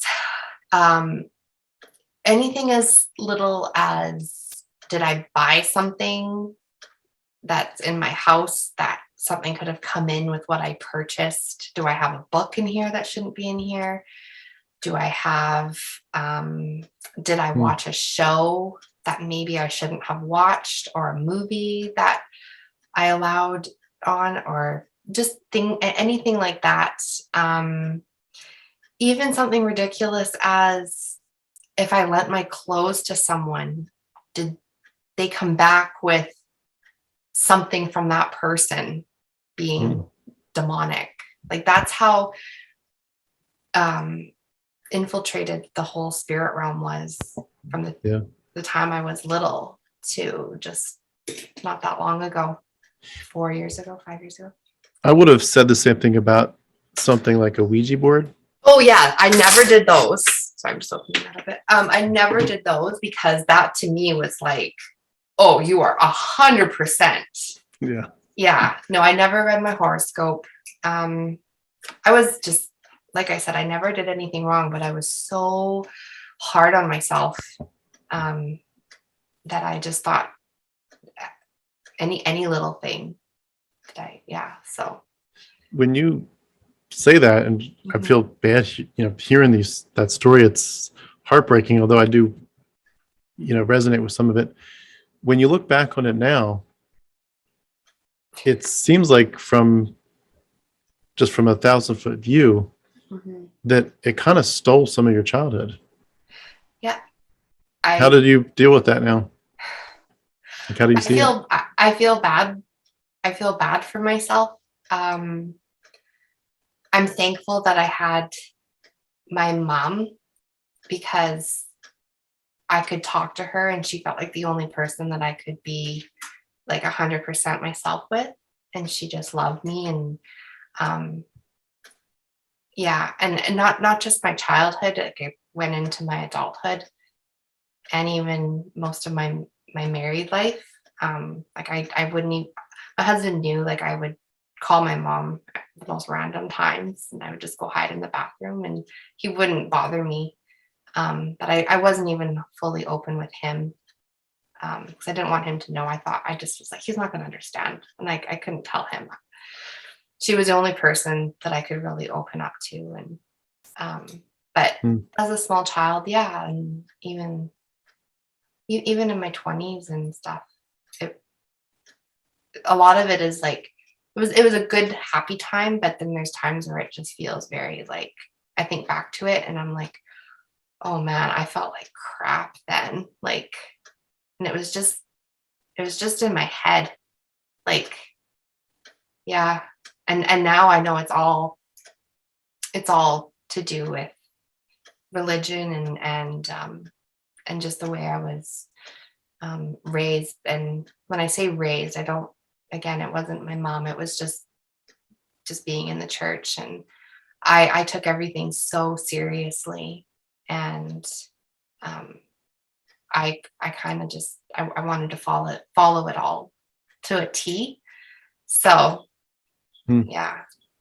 It would definitely resonate with that too. It's I think for those, it seems like it's a cliche now, but it's like for those of us that were more serious about it, the harder the deconversion is, and the more likely you are to just absolutely go all the way to the other side. You're like, I'm out. Yes. You're done. You're done. Yeah, that's what I hear, and that's what a couple people have said. It's the ones who are in it the deepest tend to come out of it this way because you are really searching and you want to know why you believe what you believe. And yeah, I got to that point where I was just like, what is this? Yeah. Even though I was okay for the longest time, just going with the flow, and yeah, I was fine. I'm like, I'll be a Christian forever. Well, in terms of just your timeline, I know we talked before up to your teenage years. I would, as you kind of work your way from the teenage years to the adult years, so what happened in your life? I was curious, in the teenage years, did you get affected by purity culture much, or were you away from that? Yeah, that would have been like the late 90s when poor Joshua Harris, his book. Yeah, I had a copy of that, read it, believed it. I Kissed Dating Goodbye. Yeah. I definitely was affected by that and saved myself till marriage. Yeah. I was going to say, can you define it for anybody, the whole purity, modesty, virginity culture, whatever it looked like for you? So for me, I know for everyone for most people, they have had like ceremonies where their dad will give them a ring, or they make a commitment. I never did anything like that. I just basically made a promise to myself more than anything, that I was going to wait till I got married. In my family, everyone was pretty much pregnant when they said their vows. And so I was like, well, I want to be the first one to not. So that was more my motivation. And then when I was younger, and then I just kind of got swept up into the purity culture at the right time. And I just was like, yeah, I've already made that decision, so I'm just going to stick with it. And I did. So, and I'm happy. Like my husband's great. He didn't grow up in any of it, but he's a great guy. And I remember when I told him, I was always nervous to tell boyfriends about that. Because I never wanted to date a Christian again, as weird as that might be. You didn't want to date a Christian? No. Really? I didn't. Can you? That's it. I have heard that before, but you're the second person. I want to hear more. I always felt like the guys from church, they would meet you, and then they had one thing on their mind: I want to marry you. Like, that's just how it was. It was just like, no, like, can we just like be friends? And I just always felt like that was the one thing that was on their mind, and it never felt genuine. And they kind of creeped me out. They were just, I don't know. I didn't like it. So I remember saying to my mom, I don't want to marry a Christian. And she's like, that's fine. Like, as long as he knows Jesus, like, as long as he believes in Jesus. I'm like, yeah, of course. Like, I'm not going to marry an atheist, which is kind of ironic. Yeah. And so when I met my husband, I said, one of my first questions was, do you believe in Jesus? And he's like, yeah. I'm like, okay, good. And then my second question was, have you ever played with a Ouija board? And he said, no. And I was like, okay, good. They freaked him out too. So I was like, okay, I think I'm good with that. And I told him, I think we had been dating for like a month and a half. And I was just like so stressed out to tell him that I wanted to stay a virgin till I got married. And I was so scared he was going to break up with me. And my mom was like, I think he is not going to be surprised. Like, he's a 24-year-old guy. You've been dating for a month. He's probably not going to be surprised. And he wasn't. And his response was, that's fine, but I'm not going to marry you any sooner. So I'm like, that's fine. I'm not trying to like trick you into marrying me either. So we got married 2 years after we started dating, and we'll be married 16 years this year. Nice. In August. Congratulations. Yeah, thanks. So yeah, I was strict, but I wasn't like, I'm not kissing you till we're married. Like, I wasn't one of those like super hardcore like Duggar courtship. Yeah. Right. Did you feel much shame at your body as a teenager? No. No. Again, my mom did a really good job of raising me. She never wanted me to have an unhealthy view of sex or anything. I could go and talk to her about anything, any question I had. I could talk to her, and I could just ask her as she's like prepping dinner, like, hey, what does this mean? And she would just tell me as she's just cutting stuff, like super matter of fact. And I'd be like, okay, thanks. And yeah, we have a really good relationship. And so because of that, I never had any strange body issues or anything like that. I was actually really scared that the rapture would happen before I got married. I'm sure a lot of people felt that way. And I Absolutely. feel bad about that, but I was like, come on. Like, God, please wait just a few more years. Yeah, I was just so scared about that. Um, Wasn't that, when you look back, wasn't that like the stupidest thing? Like, number one, if you really believe in heaven, like that it's real, yeah. then it's going to be the most ultra orgasmic place you could imagine. Like, you won't worry, this is I'm like, not gonna care. you will be very, Yeah. very, very You'll well be taken care fine. of. And I know. it's like, don't you want to see Jesus more than you want sex? But yeah, it's So when crazy. you're like 15, 16, you're kind of like, well, can't we have both? Yeah, exactly. Yeah. Yeah. Everyone else got married and did it. Why do I have to be I that know. one generation that got deprived? Yeah, exactly. So, but I'll say the one thing is like after getting married, um, it was like a few times I remember being like, it's kind of hard to like cross that line and being like, okay, you can do this now. I had a lot of like, oh my gosh, am I allowed to do this? Am I allowed to do this? Like talking myself into like, this is fine. You're allowed. You're married. You're married. And then just being like, oh my goodness, what just happened? And then reminding myself, you're married. It's fine. So yeah, that was bizarre. And I think that's super messed up now. Like super messed up. That dynamic of like, you hear no, no, no a million times, and then yes, it doesn't translate. No. And like I had a very healthy view of it. I was looking forward to it. And then still I had that like, what the heck? Like, is this allowed? Yeah, it was bizarre. And even like for the first couple of years of our marriage, like I remember waking up in like half asleep states in our bed and being like, who is this person in bed? And I'd be like kind of panicky and like half asleep.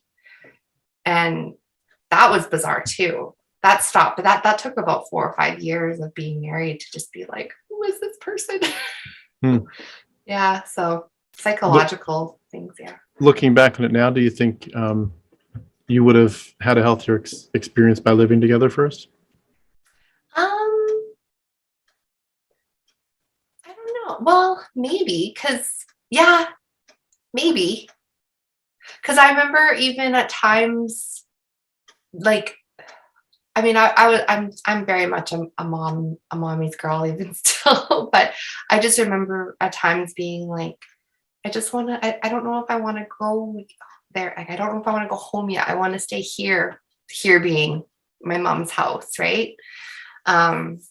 Yeah, almost kind of like getting my feet wet and preparing myself. It was just like one day I'm in my bedroom in our family home, then we go on our honeymoon, then I come back and it's like, boom, you're a wife and we can live together now. Where before that was like, heck no.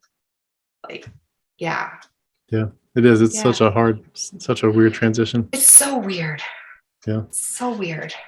I'm not sure what I would have wanted for my life had I been out of Christianity at that point. But I know people, there's always all these stats people throw different ways. But I think knowing what I know now, I think that living together would have been a much, much better option. If, assuming both people weren't Christians, just because it does seem like there's so many people that I've heard of where they, do the right thing, so to speak. They get married and then they're either miserable or they're divorced, years later. And it's like, was that, you did it right, it seemed like, but then it all fell apart. And I've seen so many stories like that where it truly just fell apart. It's like if you really did it right and God was at the center of it, God would have protected you. Yeah. And he would have blessed your marriage. You did everything right, but your marriage still fell apart. So there's something missing here. Yeah. I think I just lucked out and found a really great husband. And I think the fact that I was okay with not finding a super strong Christian was actually to my benefit in the long run. Can I ask one side question on that? Do you think that you were ever, like, was there ever a drive in your heart to marry a pastor or a missionary? Like, just the sense of like, wouldn't it be great if I could be on the front lines of ministry? Like, did that ever Yeah, appeal to you? that came after we got married. I was hoping that he would maybe like transform into Okay. one of those roles. So you'd still get to experience it. Yeah. Yeah, I was really hopeful that maybe he'd have some sort of like supernatural awakening and find his true calling and become a pastor or an elder or something that he was in leadership. And yeah. I always wanted that to happen. Yeah.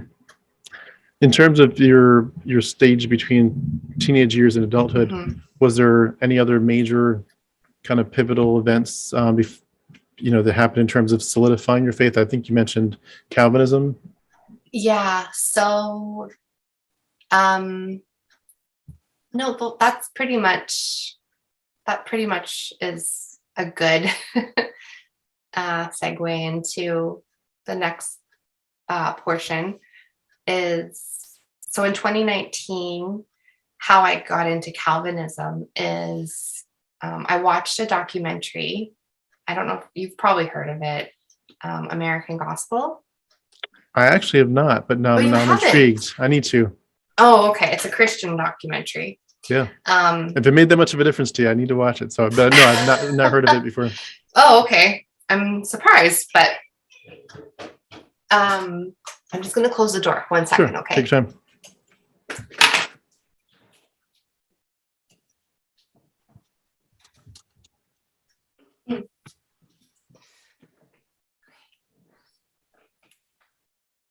Okay. Sorry, you'll have to edit that. Yeah, no worries. They're back. So in 2019, I watched a Christian documentary called American Gospel. And basically what that documentary is about is basically exposing like the charlatans in like the word of faith, health and wealth, prosperity gospel. They talk about why that's not biblical. They kind of ripped apart in a biblical sense a lot of the preachers that I would listen to, like Joyce Meyer and people that I had grown up listening to. And they talked about why speaking in tongues was not necessarily for our time. Like that was like the apostolic gifts and those had ceased, I guess. So watching that documentary, my jaw was kind of in my lap. It was a really well done. They've put out another one since then. They actually now have like a streaming service, and they do some really good like quality content, really well produced. So I watched this and I didn't know at the time, but it was very heavily Reform influence. So Calvinism and so that's sort of my jump into Calvinism. After I watched American Gospel, I showed my mom and I said, okay, I need you to watch this because everything that we ever believed, I don't know what to think right now. It felt like an existential crisis to me. Like I felt like my entire life was a lie. I felt like everything I believed was a lie because they broke it down in such a way that I was just like, what is this Christianity? This is all like a false Christ. This is a false gospel. Because they constantly say if you get the gospel wrong, you get Christ wrong, then you've got it all wrong. So at that point, I thought, well, I guess I've had it all wrong. I guess I haven't been a Christian because I believed all this. And so I stopped attending, or I told my husband about this documentary. I showed it to him and he was like, okay, that's fine. Like it didn't really make as big of an impact to him because he wasn't raised in the same upbringing that I was. So I said, I really want to find a Reformed church And he's like, okay, that's fine. He wanted to know more about the Bible. He wanted to know more about like the history of it, how it came to be what it is, who created it, how did they decide on those books. I didn't know that that's what he wanted. He just said, I want to just study the Bible, right? He was tired of like 1 or 2 verses thrown up on a screen and that was it. So when I told him like, I want to study more scripture, he was totally fine with it. So summer of 2019, I felt like the rug had been pulled out from under me, because everything that I had ever believed, I didn't know where to go from there. And so I started looking at preachers like John MacArthur and Phil Johnson and Bodie Bacham, all of these reformed. I didn't know they were all reformed. And so I was getting very like influenced by them. And so we ended up finding a Reformed church, and that's how I got into Calvinism. And yeah, that's how that jump happened. For anyone that's watching and doesn't know what Calvinism is, could you just explain what that, at least what it meant to you? So Calvinism is basically comes from the name John Calvin, and he was a reformer along with Martin Luther. And there's 5-point Calvinism, and the acronym for that is TULIP. So total depravity, unconditional election, limited atonement, irresistible grace, and perseverance of the saints. So you can be a 5-point Calvinism. Some people are a 4-point Calvinism. Most of them would reject the election part. That's usually the one that people would reject the most. But Reformed people are the ones that espouse it, right? Yeah. Yeah. So when you say election, could you define that just in case anyone's not familiar with it? What does that mean to be a part of the elect? So unconditional election is basically, I'm kind of just reading a bit of it here too, is from the beginning, God knew who he would elect to be saved. It's not really up to our free will. He had chose who would be saved and who wouldn't be saved. So he kind of gets the glory more because he's the one doing it, and you're kind of more secure because he's the one who picked you. So it's not really like you can lose it because he did it.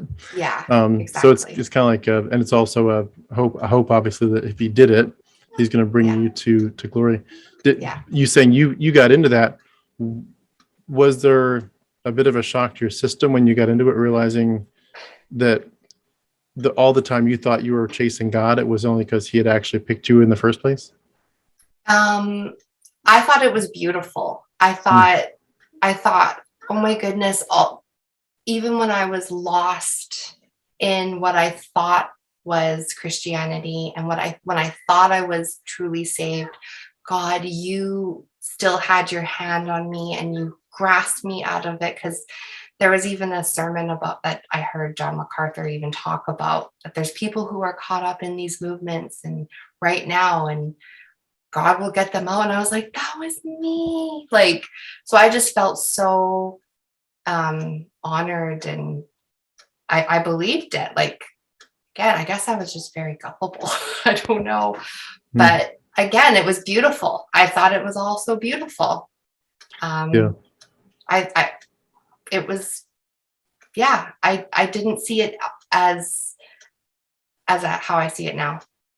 Yeah. And I think I totally agree too with the idea of it helps you really feel like you're in a good interpretive spot, because you're like, God chose Israel, and it's like there's a parallel here. God chooses his bride, and obviously they were, in a culture where people did choose, the daddies probably more than anybody would get together, and the dads would choose the bride for the son. But it's like this is more consistent with scripture. And I think also the idea of we talked about hell before, but when you deal with the issue of, well, who deserves hell? Like, do they really deserve the judgment? Well, it's like, well, yeah, but if they're not elect, there's Mhm. there's no possible way. Like Yeah. even if you were to put them in hell for a day and they're burning and tortured, they're Yeah. not. Even if you said after a day of torture, are you willing to bow your knee now and finally, now that you've seen how bad it's going to be Yeah. forever, will you turn? And it's like, even then they couldn't do it because they're not elect. Like Yeah. you can't look at God and think, I want to be with him, unless he changes your heart. And he won't Exactly. do it unless he's chosen you to be in his, Lamb's book of life, so to speak. Yeah. It explains a lot of stuff that you see in scripture. And Yes. that's what sucked me into, is like, this finally makes sense. Yes, that's how I was feeling. I was like, okay, this does explain what I'm looking for. Because I felt like the rug had been pulled out of me with everything that I had thought was real Christianity. And so now I was like, I have to find what true Christianity is. It didn't occur to me that maybe this is all just, fake to begin with. I had to hold on to that there was still something. And so I went to Reformed and Calvinism. And yeah, so Looking that's, back, do you feel like there was any sense of arrogance going on? Like, God picked me. Yeah, I'm yeah, on the team. you kind of do, because I would look around at certain friends and in my head be like, oh, you're not like, I don't know if you're elect, but I'm elect, and hopefully you'll discover that, and hopefully like you'll become a Calvinist, because yeah, there definitely is some arrogance. Yeah, Hmm. I don't think I was super boastful like in my just everyday life, but inside I definitely had that like feeling of, oh, I'm a chosen one. Yeah. Well, you mentioned this has happened in 2019, right? That you got into Calvinism. Yes, So you're bringing us that's not pretty long close ago. to, current day. What happened at that point? Because if it's that recent, then It's obviously you've very had a recent. interesting last couple of years. Yeah. So um, I had a moment in November of 2019 where I think my critical thinking was trying to like come into play, where I remember for a couple of weeks thinking, okay, I don't think any of this is real. Like I was really starting to feel like this might all be fake. Like even this Calvinist, like all of this is probably fake. Well, how did you get there, though? Like, what brought you to even think that thought? I don't even know. There wasn't anything in particular. It just was feeling like, it wasn't because I was like, I don't want to do this anymore. It was just, I don't think this is real. I just was Hmm. having this thought, and I didn't say anything to anyone. And it was lasting for a couple of weeks, but I was able to talk myself out of it. Like I was able to just watch more sermons, read my Bible. My biggest thing was I was afraid of hell. And I was also convinced that there was a real devil. And I actually was more convinced at that time that there was a devil than I was of God. And if I believed in there being a devil, then there had to be a God. So that's what kind of brought me back around. I was like, well, I can't believe in a devil if you're not being a God. So, Did you think that at the time that the devil might be the one that was planting oh doubts in your yeah, mind? yeah, Okay. I did. Yeah, for sure. Um, Hmm. yeah, I didn't think that it was me. I thought it was like, okay, no, this has to just be like Satan. This Yeah. has to be him. But now I'm like, no, that was me. That was definitely just me having some kind of clue that this isn't real, and I should continue to dig deeper, because in 2019, in that July when I watched American Gospel, it explained a lot of things that I always had questions about in the charismatic um, movement or churches. And so many things made sense in this documentary about the charismatic churches. And I felt like all these questions were answered. And so I thought to myself, well, I made a promise. I'm not going to not allow myself to ask questions ever again. If I have a question, I'm going to find the answer. Like, even if it's not an answer I like, even if it's really hard, because this is really hard, but it's worth it. I'd rather know the truth than live in this like bubble of not knowing. So, so that was actually a really good promise that I made myself. So, yeah. Can I ask, just emotionally, Mm-hmm. that's the idea of saying to yourself, this might not be real after decades of it being not just a mental thing that you would adhere to, but part of your emotional makeup is speaking in tongues, and your family knowing, just thoroughly knowing that God was in your heart and in your life. To suddenly say, maybe this isn't real. Yeah. It must have just been like throwing you for a tailspin. It what was did. it like? I honestly, there were times, I had a newborn baby at that time too.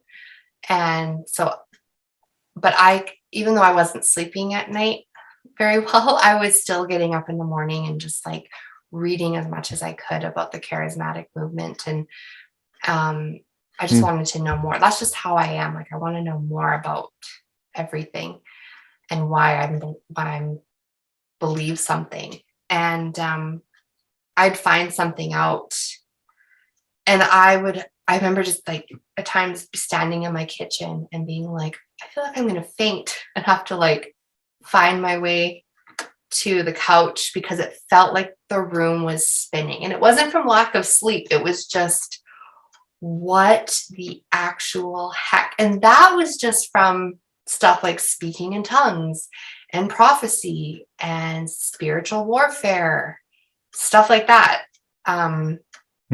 That Calvinism and Reformed theology was basically like, hey, you don't need to do that, and hey, that isn't applicable for now, and just look like things like that was enough to make me just feel like, what is going on? What is my life? Yeah. Yeah. Were you at all tempted to think, and just maybe if some people would say, there has to be a God, because there has to be a reason that there's something rather than nothing.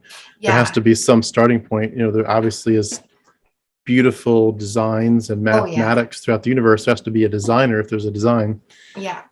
Was there any part of you that said, maybe if Jesus isn't real, therefore probably Yahweh isn't real, that it must be a different God? Like, were you tempted to look at other religions? No other religions whatsoever. Because I was fully convinced that this was the only religion that was true. And that's why the thought never even right away crossed my mind, like, maybe this is all fake. I was just trying to grasp that, okay, that part's fake. Now I need to find the real one. So I was just trying to hold on to my faith. And so that's Calvinism is kind of what I clung to. And but I wish now that I would have just gone through with it all. But there's also a lot at stake too with your whole life, right? And I would have had to just change a lot at the time. That would have been a lot harder to do where we were living. And so you're saying you pushed it away, though, like you pushed the doubts away for a while? I did. I pushed the doubts away. How long did that last? Well, I pushed them away in November of 2019. And then they didn't start really creeping up again until we moved away, and I wasn't surrounded by everyone I knew. I kept myself in a very Christian world. With my kids were in Christian school. We became members at the Reformed Church. We were pressured to become members at the Reformed Church, I should say. And we moved to Vernon in the Okanagan of August of last year. So we've been here 10 months. So it wasn't until I kind of got away from everything and everyone, and we don't know anyone here, really. We don't, we moved here just because we wanted to move here and we love it. And it was like, do you know Stephen Hassan from, like, he was in the Moonies cult? And I don't think I do. Oh, okay. He came up with the bite model. And I've listened to a few things from him. And so he talks about when he came out of the Moonies, it's when he went into the hospital or something. And so he was away from everything and his mind kind of cleared. And he was like, wait a second. He was able to think. So that's kind of how I was feeling once I moved away. And I just didn't feel that pressure to be at church every week. We were trying to find a church here. And I started, instead of listening to sermons, I started listening to different podcasts.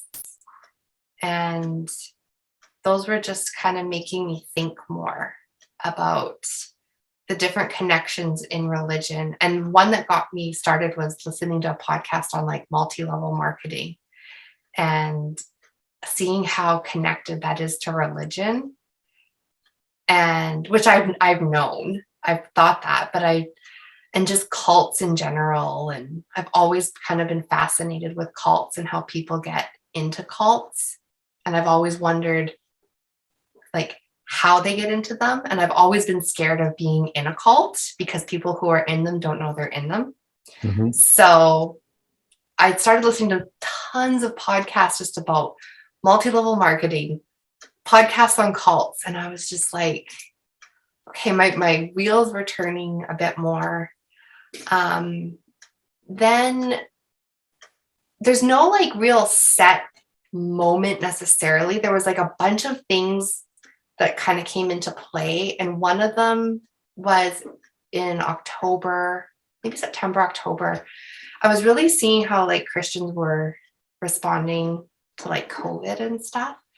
And going into the fall, I was just seeing how they were with like the vaccine. And I was already being treated differently because I got vaccinated. And I was just like, this is so bizarre. Like, and then I was seeing the connections between the people who were not supportive of the vaccine, thinking COVID's a conspiracy. There was just so many, it was, if I could, you know, that meme of the guy with the conspiracy wall and he's like pointing, I'm like, that's how I feel like this whole story could be. Like, there's so many things connected. I could be that guy. Like, I don't know where there's so many things. But there was so many different little connections with conspiracy theorists. And then I was like, why are Christians tending to be like the common denominator in all of this? Yep. Right? Multi-level marketing, thinking this is all a conspiracy, being anti-vax, supporting Trump. And I mean, I'm not going to lie. Like I was a little skeptical about COVID in the beginning. I was hesitant about the vax, but I got past all that. I'm a Canadian, but I did like Trump for a while until the insurrection and all that and whatever. Okay, I'll just be honest, because if anyone watches it, I don't have to think that I'm being hypocritical. I'll just get that out of there. But any of my friends, I mean. But then I started waking up to just how crazy everyone was. And I started saying to my husband, like, we'd have these really good discussions. And I started saying to him, okay, Brian, like, all these Christians, like, how come they can't see the evidence when it comes to COVID or the vaccine? And it's right there in black and white. What are they choosing to not see? And why are they all Bible-believing Christians? Like, but they all believe the Bible. And it was just, I can't quite put it into words exactly, but there was something that wasn't sitting right with me. they're believing a lie that's not actually a lie when it comes to science and facts, but then they're all believing this. So that was sort of what made me be like, what is this? Like, what is Christianity? That's what made me start to pull at it, because I was starting to feel those doubts again, and I was like, okay, I'm going for it this time. Yeah. I love the fact too that you just sort of inject, but I love that you just said the phrase, what is Christianity? When you're in it, you don't speak of it as Christianity. Yeah. You speak of it as your personal relationship with Jesus Christ. Yeah. And when you finally get around to the point where you can say, what is Christianity? Yeah. You're stepping back enough from it where you're like, I'm not in it at the moment. That's how I was feeling. Yeah. Yeah. It was like I was already kind of stepping back and being like, I didn't even want to call myself a Christian because they were acting so weird that I was starting to feel like I don't want to associate. I don't even want people to think of me as a Christian right now because of how ludicrous they were. Yeah. Over like COVID. And yeah, so that's what kind of got me started on that. And were you watching it all that Liberty University thing at the time? Do you know Liberty University? No. It's a very conservative, pro-Trump culture and school where they it was founded by a guy named Jerry Falwell, who I've heard of him. Passed now, but he was very conservative and very influential in Christian politics before his death. But his son had taken over the school, and he was into, I mean, you can look him up if you want to, but into some really bad stuff that should have easily, in my opinion, disqualified him from being a leader at that school. Even by liberal standards, he should have been kicked out as the leader of the school. And eventually he was, but it took quite a long time. But he just, and that it was like all these things, but Christians were at the school, at least a lot of them were supporting him. And it's like, and then you look at a lot of the church abuses where, that seemed to be piling up with, people like Ravi Zacharias and others. And it's why are these great men that we're like thinking of as like, they're wonderful examples of Christianity. And yet when you pull back the curtains, like, you guys are living a lie. Yes. It's like, it just keeps on adding, like the layers keep adding in. Oh my gosh. Yeah. That's kind of how I felt this last March with everything going on at John MacArthur's church and with him. I thought I said to my husband in March, I'm like, if I wasn't already out, this would bring me out, because I feel like it's just getting worse and worse, or at least I'm seeing it for what it is now. But did you follow all his thing about Beth Moore? I did. Yes. He can't stand her. Yeah, and he was like, what would you tell Beth Moore? Go home. Yeah, it's like. Yeah, I watched that. I watched that whole conference when it was being live streamed in 2019. Okay. Yeah. That was when you were still in. That's when I was just discovering Reformed theology, and I remember watching that whole thing and the question and answer, and the time I was just like, oh, good for him. Now I'm like, oh my gosh. It's amazing the cringe factor. Yes, the things we used to be proud of, we're so ashamed of. Oh my which is good. It's a good thing. It is. Keeps us humble. Well, what were the final stages then that kind of took you all the way out? So I started I just started looking at other perspectives, and you start to watch 1 or 2 videos on YouTube, and then your algorithm changes. Yeah. And I don't even remember which one it was, but then a video came up about the Creation Museum in Kentucky. And I was like, okay, I'd heard of it. And then I watched it, and I watched it not with like Christian eyes. I watched it as like someone else. And I was just like, again, this looks weird. So I paused it, and I went into the kitchen, and I said to my husband, because I was like a creationist. I did not believe in evolution. I never even entertained the idea. And I said to him, I go, do you believe in creationism or evolution? Knowing what he believed, but we never had the discussion. And he's like, well, like there could be room for both. Like he was being very like nice, and I was like, no, just tell me. He's like, well, there could be room for both. I'm like, do you believe the earth is 6,000 years old? And he's like, no, like just no. I'm like, okay, well then there's your answer. Thank you. I needed to know. So then we had a really good talk, and I was just like, Brian, I don't know what's happening, but something's happening. And I was actually being honest with him. Like he was the first person I was really opening up to about all of this and just how I was feeling. And he was being super helpful. And I just told him, I said, I'm just so scared of hell. That's the only thing. I'm just so scared of hell. I don't want to go to hell. And this was just in like November or something. And he's like, I just saw this really great quote the other day. And it was something to the effect of life is a spark between two identical voids, the one before birth and the one after death. And he's like, do you remember where you were before you were born? And I was like, no. He's like, well, that was an eternity. And I was like, oh my gosh. And it was like in that moment, it just like any fear I had of hell, it was like it all just like disappeared. And I felt like, okay, I can go through with this. I can go explore everything I need to explore. I can ask any question I need to ask, because I just was like, that is an eternity. And we have no concept of where we were, and it doesn't matter.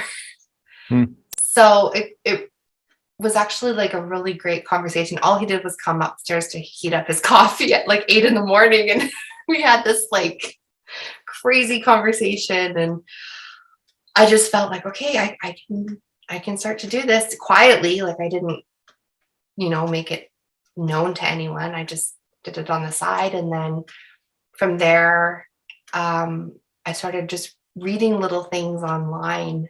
I couldn't even really tell you what, from where, but one of the ones was about the Noah's Ark story and finding out that came from other mythologies that predated it.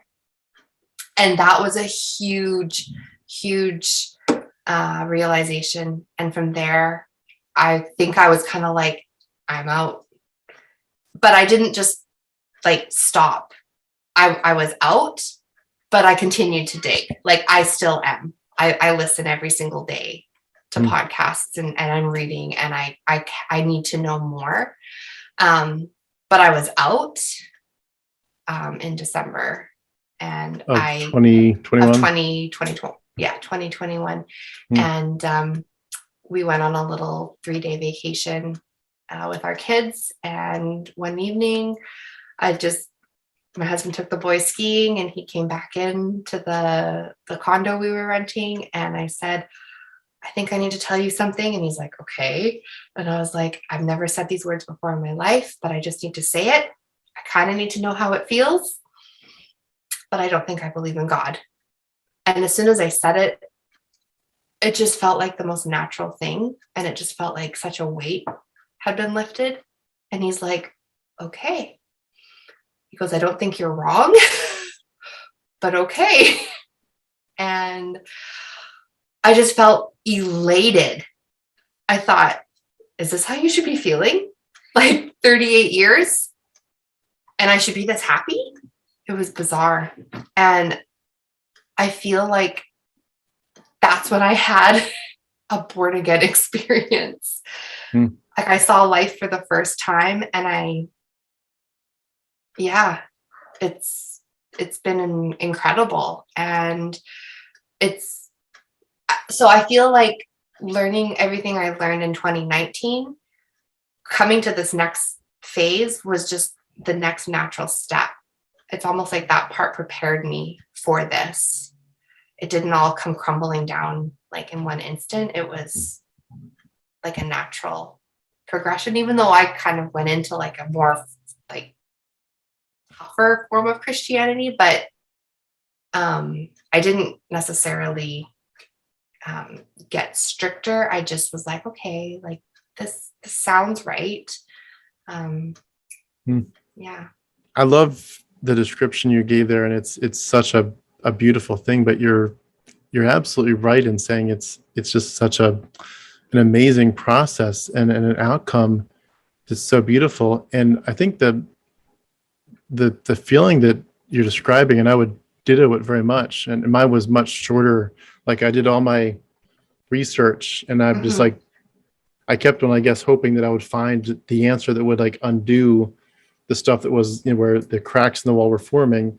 I guess I assumed maybe on some psychological level that I would fix those cracks and I'd actually have a stronger faith. And instead, what happened was literally in an hour, it just came pouring out. I was like, this isn't real, is it? Yeah. And I was within that hour. I mean, I was fully, completely out. Yeah. And that video, if anyone wants to see, is on my page. It's I'll like the watch it. main first one. Oh, But, I think I have watched it. Yeah. But it's just once you get out, I think it's like, yeah, you're grieving because you thought this was your loving father Yeah. and your husband, so to speak. You're married to Christ. This is your partner for eternity, and they're gone. And at first, it does feel like a death, but then you realize that they've never been there. And like you said, life is, you don't get an afterlife. So if this is the only life that I get, and I've been deceived all this time, then it's almost like I won the lottery, because some of my friends are still stuck in it. They think it's real, and I got out. At least I get some of my life back, assuming I live, at least a little bit longer. Yeah. I get some of my life back to actually live my real life. Yeah. And I think too, this just realizing that we were wrapping our identities up in this personality of Jesus, and Yahweh. Yeah. And he defined us, the relationship of us as his children, as his adopted kids, him as our king, as our judge, as our savior, as our Lord, as our master, as our wisdom. We go to him for the wisdom that he gives in the Bible, for our guidance. He's the one that we go to say, what's your will? And to realize everything about our volition and our identity is wrapped up in this character. Yeah. And to realize for the first time, it's a literary character. Yeah. It's literally like, this is the same thing as if someone handed you a script for a Marvel superheroes character. Like, this is, you've had a personal relationship with a literary character. Yeah. And it's like, oh my gosh. And a heavily redacted one. Like that used to be, he used to look different. He used to, Yahweh used to be the son of Elyon, and Elyon used to be married to Asherah. And then Yahweh took over, and Yahweh and Asherah were together. And then Asherah goes, and now it's just Yahweh. It's like, you didn't even like get the literary character. You got the evolved, edited version of it. Yeah. And it's like, holy smokes. And then to realize, like, I'm sure you've done a lot of research in this too, but realizing there weren't 4 gospels, there were like 50 to 60, and there were very likely to actually hundreds of them originally. Oh my gosh. In the sense of the Gnostics, like that you weren't considered an initiate unless you had written your own gospel. And so if you wanted to be initiated into the mysteries of Christianity, you had to write a gospel. So there were probably hundreds of these things. We've, salvaged over time, 60 of them. And then they considered originally the 4 of them as the pillars. But it's like the reason that there's different stories of, did Jesus live, did his ministry exist for 1 year or 3? Did his ministry, did he cleanse the temple only at the beginning of his ministry or at the end as well? Was Judas, did he die because he had hung himself or because he burst on the rocks? All these little things, discrepancies, how many men or angels, how many women were at the tomb? The discrepancies aren't there to be merged and say, well, there's one story, so let's harmonize the gospels. Right. They were written by different people who were they were being initiated into this Hellenistic or Jewish version of a Hellenistic mystery cult at that time. They were supposed to write a gospel that exemplified the mysteries of the kingdom to them. So they come up with their own gospel. We just inherited 4 particular ones, but we could have inherited others that looked very different. Wow. And, some of them including, Jesus had a wife, and, much more about Sophia and, goddess worship. We just inherited the ones that they redacted, but it's like, any way you slice and dice, it's like, we were in love and enraptured with and identified with a literary character of a selected small group of many manuscripts. Wow. And it's like, this is insane. Yeah, I wasted my life. I know. And then you think, wow, like how amazing would it be if people knew about this? Like the people who are in it. Yeah. It's because I find it fascinating and I get excited when I learn about it. And I feel like other people would too, but it would shake your world. Yeah. And it's it is very traumatizing as well, but it's worth it, I think. So If you, yeah. it's a good question. I was going to actually ask, Mhm. because I've asked it before some people and had some interesting answers. But if you could undo it all Mm-hmm. and go back and not know it was mythology and just have the blissful, complete bliss of, I'm going to heaven someday. I'm going to be with my Lord. Is there any part of that that you would want? I don't know, because I feel like knowing this has been way better, and even in such a short period of time. Like I said to my husband the other day, I'm just like, I can't believe that I would just read the same book over and over again, and I'd read books about the same book. I'm like, I'm learning so much about so many different topics, and I just feel like my whole world has expanded. And also I feel like I want to travel to more places because I also didn't want to go to certain countries because of their religious influence. Like my brother's in Thailand, and like I'd like to go to Thailand, but before I was like, oh, I don't know, it's so heavy in Buddhism. Like, no, because I Like so wouldn't want. demonic? Yeah, but now I'm like, yeah, let's go to Thailand. And so now I feel like, no, I want to actually experience the world. And now, like, sure, I'll go to a temple there and just like look at the beauty and the architecture and walk out and be like, okay, like where are we going for dinner? And so no, I wouldn't go back. Yeah. I have to ask, just because I've seen your kids popping in and out of the video. Mhm. Did you indoctrinate your kids, and how did that play out after you left? Yeah, I'd say, well, they went to a Christian school up until just a few months ago, until this school year. And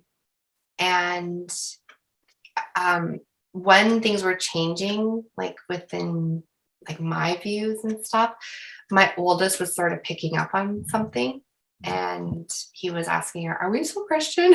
And I didn't really know what to say because I didn't want to freak them out. He's a lot like I was as a kid, and I knew if I would have said like no, it would have really scared him. So I just didn't really answer point blank, and we've sort of just naturally let it phase out. He and my middle son were very insistent on going to church for a couple of months, and so my husband took them in February because they were like, we're going to church. And he's like, okay, I'll take them. And I was like, thank you. And he took them that Sunday, and they never asked to go back again. So, but interesting enough, the other day we were camping, and my oldest was saying, I want to tell like scary ghost stories. And I was like, okay, what do you know about scary ghost stories? Because we're not like that. We're not like, they've never celebrated Halloween. This will be their first time if they want to go trick-or-treating this year. But so then he started telling me a story about, like, he said Satan. And I go, where do you, because here's one thing. I've never talked to them about Satan. I've never told them about hell. I've never told them about a rapture because those things freak me out. I wasn't going to put those same fears on them, right? So when he said that, I said, what do you know about Satan? Like, where did you hear that? And he's like, well, at my old school. And I was like, oh, okay. So I took him aside, and I was like, so Satan's not real, right? And he's like, duh, of course, mommy. And I was like, oh, good. And he's like, I'm a lot smarter than that. And I was like, oh, okay, good. And I go, what did you know about him? And he's like, well, of course I know there's no such thing as a talking snake. So I think they're handling it like pretty good. our middle son, who's 7, he still asks to pray with my husband every night before bed, but my husband's been keeping it a little more generic, just more like, thank you for this day, and just thank you for our family. Just more of like a thankful overview, Yeah. right? Not really having any deity attached to it. And that's about it. And our youngest son, he's going to be the only one who has absolutely, other than a couple of visits to church, because his life was mostly through COVID, Mhm.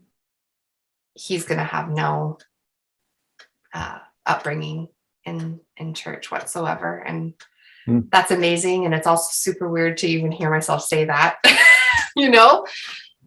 If you could go back, like if you could show this interview, for example, to yourself of 5 years ago. Oh my gosh. I don't even know. I don't even know. Cause even now, like my husband and I will have conversations and I'll be like, can you believe this? And he's like, no, but it's awesome, but no. And I'm like, yeah, it's great. And then a lot of people think it's a phase. Like some people who are like, oh, you're just going through a phase. You're just trying to find yourself. You're on a journey. And I'm like, no, because once you see it, once you know, and that's what I said about like the charismatic stuff.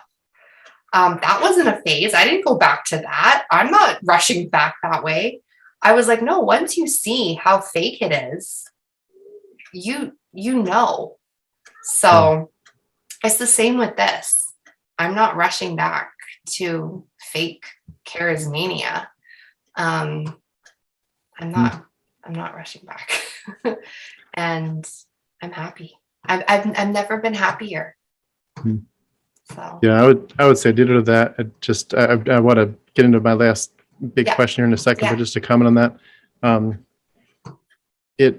there were so many issues, not just in terms of discrepancies in the Bible, but just discrepancies in reality that didn't make sense to me. Yes. And I would always have a reason, like you said, apologists have a reason, and I'd have a reason for my something not making sense. But there were so many little things that just didn't add up. And over, I thought, as a Christian, someday God will make sense of this.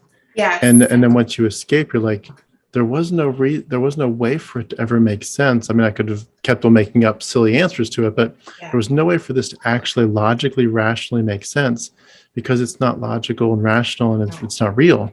Yeah. And once you get out of it and you're like, I can stop trying to make these puzzle pieces fit that they're not meant to fit. It's because it's not, this isn't how life works. And I think too, just realizing that when you get to that point where you've escaped, I think one of the things that a lot of us deal with is realizing that we had our identity wrapped up so much in this Bible and this God character, that now that it's gone, you kind of get to ask yourself for the first time, who am I? If I'm not that, who am I? Yeah. And you kind of get to redefine yourself. And it's, hopefully not in a crazy sense, but just you get to say, okay, well, if I would have, for example, been an honest person, like if someone said, here's some money, you could take it, no one will look. Do you want to take it? No one will see it. You're fine to steal, and no one will ever know. As a Christian, you would have said, well, no, I don't want to do that because the Bible says not to steal. Yeah. But now that you're not a Christian, you're like, well, would I still steal it? And you're like, no, I still wouldn't steal it. And or if you find someone that's hurting on the street, and you have money and the option to buy them dinner or take them to the doctor or whatever, as a Christian, you would have done that because you like, I want to show them the love of Christ. Yeah. Well, as an atheist, would you still help that person? Of course I would. So it's like, so what was the morality? What was the driving factor behind my choices? Was it actually the Bible, or was there something else going on about my human nature? Yeah. And you begin to just all of these, that's, one or two of thousands of questions you could attack, but like realizing I didn't know who I was, but I know that there was some really bad stuff. And I know now what that is. And then I'm getting rid of it. Like there was some good stuff that I thought was because of God, and it was actually because of me. Not to confuse it and say, oh, I was God all along. Yeah. Not to be silly, but just to say, there were good things, and maybe I'm okay. And then you also kind of weed through the sexuality stuff for a lot of us. Like, I used to be so ashamed of this thought or that thought or this desire or this pleasure, and to think I'm actually free for the first time, to think I'm a very amazing conscious primate. And I'm not, primates aren't going to be ashamed of themselves because of their sexual urges. So why was I? Yeah. And why am I still somehow, because of religion, but it's like, you get so many of these topics. You get the free, it's like you get that free pass to say, hey, it's like, you can go to like an amusement park, and it can say like, you can buy tickets. Each one is going to be like five tickets or 5 little things for that ride, and 5 things. So if if you bought like a 20 pack, you can only go on so many rides. Or you can get like the really good expensive ticket that says you can ride whatever you want as many times as you want. And you're like, it's kind of like that. You're like, I can explore all these areas of my life and identity and desires and what I'm going to do with the rest of my life. And it's all mine. I'm free to do it. And it's like, I've never, ever had that free pass before. No. And it's glorious. Oh, I know. And you know what? I remember having that conversation when I told our pastor that we were not finding a church. I said, I have never felt freedom like this in my entire life. Like, you hear about, oh, you're free in Christ. There's freedom in Christ. I'm like, I don't even know what that means, but I'm experiencing freedom just in my mind, just in my emotions. I go, my life isn't any different. Like, I'm still a mom. I'm still just doing my day-to-day stuff with my kids, but I'm so free. And you can't take that back. So I get it. It's amazing. And it's like, no, I'm not going out sinning and like, doing anything crazy, but it's just, I don't even know. You're free. Yeah. It's incredible. When I realized sin wasn't a thing, it wasn't like a free pass to just go and like do whatever I wanted. It was just kind of like I don't have to worry all the time. I don't have to feel so much guilt for every little thing. Because even though I always felt like the love of God, I still had this like real guilty feeling, which is bizarre. But I went out for lunch with my uncle one day, and I opened up to him because I hadn't seen him in a long time. And he's like, I've gone through this journey years ago. And I was like, oh my gosh. But he's like, you realize sin isn't real, right? And I think it wasn't until he said that was in February. So about 2 months later, I was like, and I kind of nodded and I was like, oh yeah. But then I really thought about it. I was like, yeah, sin isn't real. Okay. And he's the one who was like, it's a construct. And so I had to go home and like, okay, what does construct mean again? And look it up and like, so it's pretty awesome knowing that it's just a lot of fear tactics to keep you enslaved. Yeah. When you mentioned the word construct and fear tactics, I did want to just ask how you've been able to think through just the idea of that this is a system.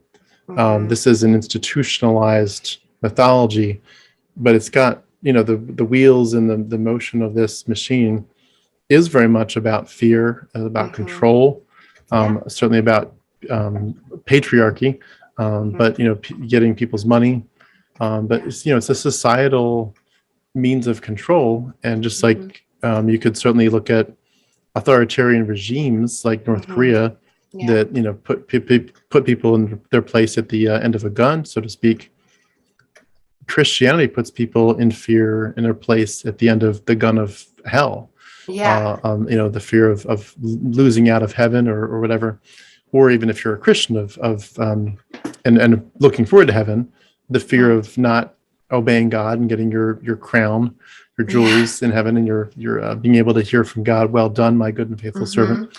But when you realize this is truly a system, Mhm. And I know I'd referenced this movie far too many times in my interviews, but Okay. it's the Matrix. My Christianity is the husband made me Matrix. watch this just a few months ago. Yeah. Okay.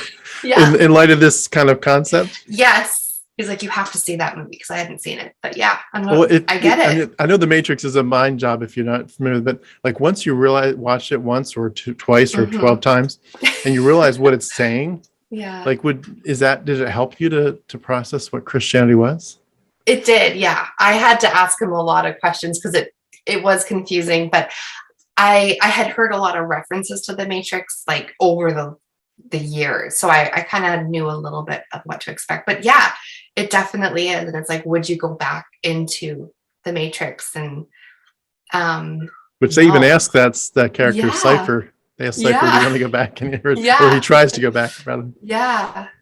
But no, it definitely it is. And like I can tell you like as far as like with fear and keeping people in that matrix, um the church that we left, even though we've moved, they have continued to publicly shame us from the pulpit a few times since Really? April.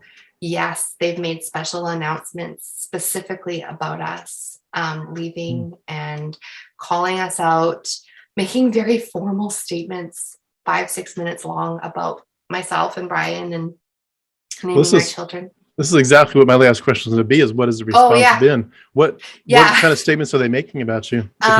If you know. Yeah, I watched it live on the live stream, and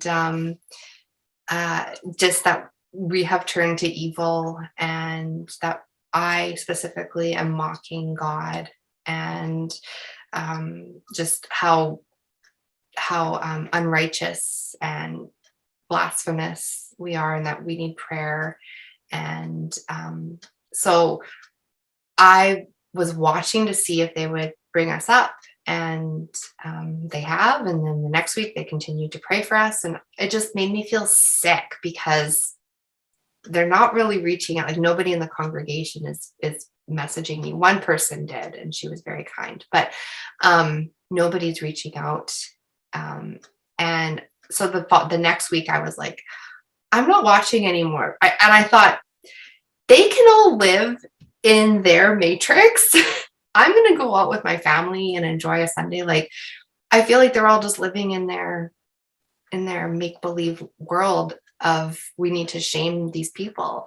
And the one person who did reach out to me, I said to her, they're doing this more for your benefit than they're doing it for our benefit. It's so that you guys don't step out of line one day. Because I said, I'm not digging my heels in further because of this, but I'm telling you, we're not coming back in any way, shape, or form. We're just not. And I said, but they are doing this so that you guys don't stray. And this is a fear tactic. So, yeah. Apparently it wasn't supposed to be on the live stream to YouTube with our full names and children's names. That was the hardest because they made us sound like we're really bad parents for what we're doing. And yeah, my husband got kind of mad, and he didn't listen to the rest. He just went out and mowed the lawn. And there's going to be one more announcement, and that one will be the official excommunication of us. But it's fine. We live 5 hours away now. And what prompted them to do that? Was it like they saw you do a YouTube interview, or what made them start the whole process? One of the people who attends the church, she has a very large Instagram account, and she also is on Twitter and has a large Twitter account. And even though she's blocked me, I didn't know you could still see people on Twitter when you block them. I didn't know that. She saw that a post that my sister-in-law made about me becoming an atheist, and she saw it on a Friday and actually posted on her Instagram about me and quoted 1 John 2:19 about they went out from us, but they were never among us. And I was like, oh my goodness, okay. So your theology is I'm going to be burning in hell now, but you're putting this on your platform to 70,000 people, right? It was just very interesting. So that was on a Friday, and I thought, oh, she's gonna make this known to the pastor on Sunday morning. I just know it. And by that Monday afternoon, we had a formal letter in our emails from the consistory, which is the pastor, the 2 elders, and the 2 deacons, basically like calling us out and you better repent. And and we didn't. So then they were like, well, we're going to go to the next step. And the next step was they did a sermon on how God disciplines his children. And they made us known then publicly the first time. The second time was an official announcement before the service. And the third time will be excommunication. I don't know when that is, but I don't really care. So she made it known because she found out on social media. And yeah. It's amazing. It's just it's obviously terribly sad and terribly inappropriate what they're doing, but it just, number one, it shows that Christian love is not loving. Christian love is very hateful. And I've experienced that in endless ways personally. It knows no bounds. If you're in the club and you're one of them, they will absolutely love you and do anything for you. The minute that you leave, unless you're just switching to a different church or something because you're moving, but if you actually leave Christianity, if you leave the system, they will absolutely berate you for it. And if you just act like I'm not going to make Christianity a big deal anymore, but you kind of go out quietly, they might not be as hateful. But if you actually speak up at all, and once you, especially if you create a platform of all things, ours, you become a target, and they really do hate you. And it's amazing. And especially, like you said, you were never a Christian in the first place. That just blows my mind. That one really bugs me. Yeah. I feel like that one just kicks me in the gut. Yeah. And it also betrays the fact that it betrays the insular mentality that says we cannot even comprehend the possibility that our worldview is incorrect. Yeah. And once you get to the point where you say, my worldview is correct, everyone else is wrong, and I will not even remotely consider the possibility that I might be completely wrong, you've got, like, what? How do you talk to someone like that? Yeah. They're so convinced. Yeah. It's very threatening, because I remember seeing a friend, she was deconstructing, and I was like, ooh, that's kind of freaky. Like, what are you finding out that could kind of shake what I know? And I didn't send her any harsh messages. We actually had a great exchange when I was still a Christian. And but I was intrigued by some of her posts, and I followed along quietly last summer. So that was, July 2021. I was following some of her deconstruction at that time and was like, interesting. It seems like between YouTube and social media, and of course, generation and half a generation ago, just blogs.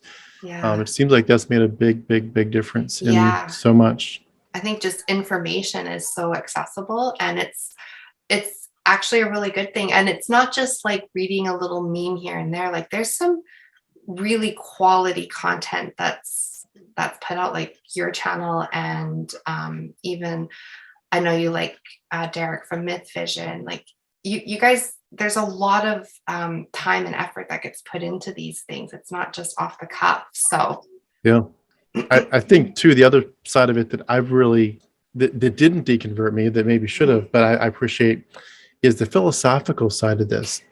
I dove into the mythology side, into the myth vision kind of stuff. Right. But for people to say, like, let's talk about 5-year-olds dying of cancer. Like, let's really talk about it.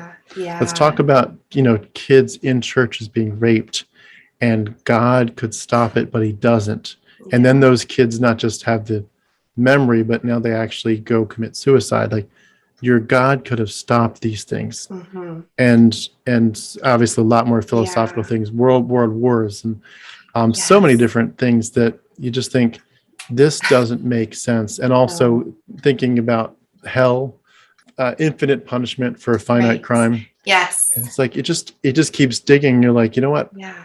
It's not just that I haven't understood the mythology or known about the mythology. Yeah. It's that I haven't really thought through the philosophical implications of what I've actually believed yet. I thought I did, but I really didn't.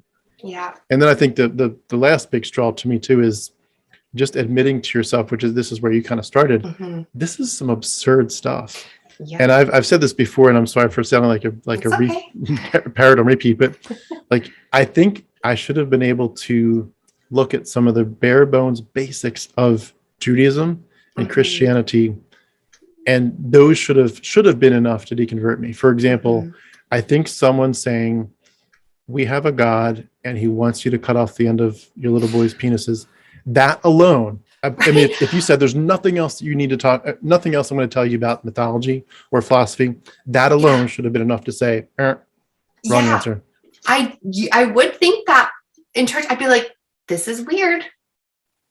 But then it's like, okay, well, everyone's sitting here and nodding along, so I guess okay. But I did have those thoughts, right? Yeah, I agree. And even as a Christian, like, why would, even if you want to say, I'm going to stay in Christianity, like, why would God create a little boy and then immediately say, mutilate them? Like, just, if you don't want that piece of skin on them, just create them without it. Yeah. Like, this doesn't make any sense. I know. But to know that that's what the claim is of this God. Yeah. It's like this. And then to realize too, when you connect bigger dots besides just the bizarreness, you're like, wait a second. The ancient Egyptians, long before the Israel was even a thing, ancient Egyptians did circumcision. They believed in blood magic. They had a pork taboo. And you're like, wait a second. This is like, and that was, 1,000 or so years before Israel was even a thing. And you're like, okay, now I'm connecting the dots. I see this thing was clearly an evolution. Yes. And it probably went back further to Mesopotamia, but I know it was from Egypt for sure. It was probably from somewhere before then, but it's like, this doesn't make sense. See, that's why I'm like, no, I couldn't go back to believing it, because this is way more fascinating to me. Yeah. This. Yeah.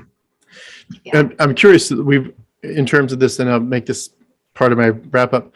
We've just been talking about like looking back at where this thing came from, but I'm curious, how do you feel like you're doing mentally and emotionally with like just looking forward at the future of thinking, if Christianity, or I'm sorry, if Earth's history was not about to kind of terminate with the rapture, and it's not going to terminate with God, creating the new heavens and the new earth, that the earth has been around for billions of years, and it could theoretically be around for billions of years more. That the future looks very, very different than you and I were taught to believe. Oh yeah. And it's like, and the outcome is not decided in terms of, are we going to blow ourselves up? Are we going to all die out from global warming? Are we going to become the next, Star Trek going to become reality? Are we going to travel the stars? How do you look at the future, knowing that the Bible has nothing to do with the future? Yeah, that's a good question. Well, my husband has always kind of looked towards the future, like we have to make this earth better for our children, and I would kind of be like, okay, Brian, we're not going to be here for much longer. Like, you said that? Yeah. Oh, he'd look at me like, okay, Stacie, like we would just be like, I'd look at him weird, he'd look at me weird, but then we would just continue on our day. But now I understand like why he's so conscientious about just the decisions that we make. Like he wants to get solar panels, and he's all about just making our global footprint smaller, and what we can do now, and thinking of ways that we can be innovative for the future. And so I'm like, yes, I can get behind you. Like, I appreciate that so much about you, because I was off living in La La Land and you were so loving and you're an amazing husband. So now I'm coming over to his side and supporting him and agreeing. Yeah. Like, I see this because, again, with Christians, they're like, climate change is a hoax, blah, blah, blah. And I was like, well, that's what Christians are saying. I'm like, Brian. And he's just like, Stacie, you can't believe that, right? He's very logical. And so the earth does look very different to me. I do pay attention. Last year, at the end of June, we had a heat dome in Vancouver of 50 degrees Celsius, which we have Celsius. And that was very, very, very hot. And people were dying like crazy in 2 days. It was insane, the heat here. Now, this has been the coldest spring we've had on record in forever. So I understand like the climate is changing, and so it's a little unnerving. Yeah. Yeah. Well, I totally agree too with the idea of trying to leave it better than we found it. And yeah, that's how he is. He's awesome like that. He's so green. And I used to kind of like poke fun at him at times. And now I'm like, I'm so sorry. You're so amazing. It's funny. I remember we talked about John MacArthur before, but John Mhm. MacArthur had a sermon where he was dealing with how should we think about, protecting the earth and climate change. Yeah. And he towed this line in the sermon where he basically said, the earth is going to burn, when God does his thing. Yeah. But right now, and originally there was a Garden of Eden. So at one point we were here to tend the garden. And he's like, we don't get to go back to Eden in perfection, but someday he's going to make it brand new. But while we're here, it's still kind of his garden. And so we're kind of still here to tend it. And it was like, this is like towing this line of like, we're going to tend it, but he's going to burn it all up soon anyway. But tend it while you can. Oh, I'm like, it's amazing that what they try to do, but yes. I think it's trying to basically say, don't just throw your trash in the street or something. Right. Recycle, but understand recycling ultimately doesn't really, matter because God's going to recycle the whole darn thing. Yeah. Pretty much. Well, could I ask, as we wrap up, you mentioned in your notes to me that your mother had deconverted. I wanted to give you a chance to just tell us a little bit about that before we close, because that's really fascinating. Most people, I mean, that's just, I've never heard of that. How did that happen? So right after that 3-day vacation where we went skiing, and I told my husband, I don't believe in God. I was like, hey, the next person I have to tell is my mom.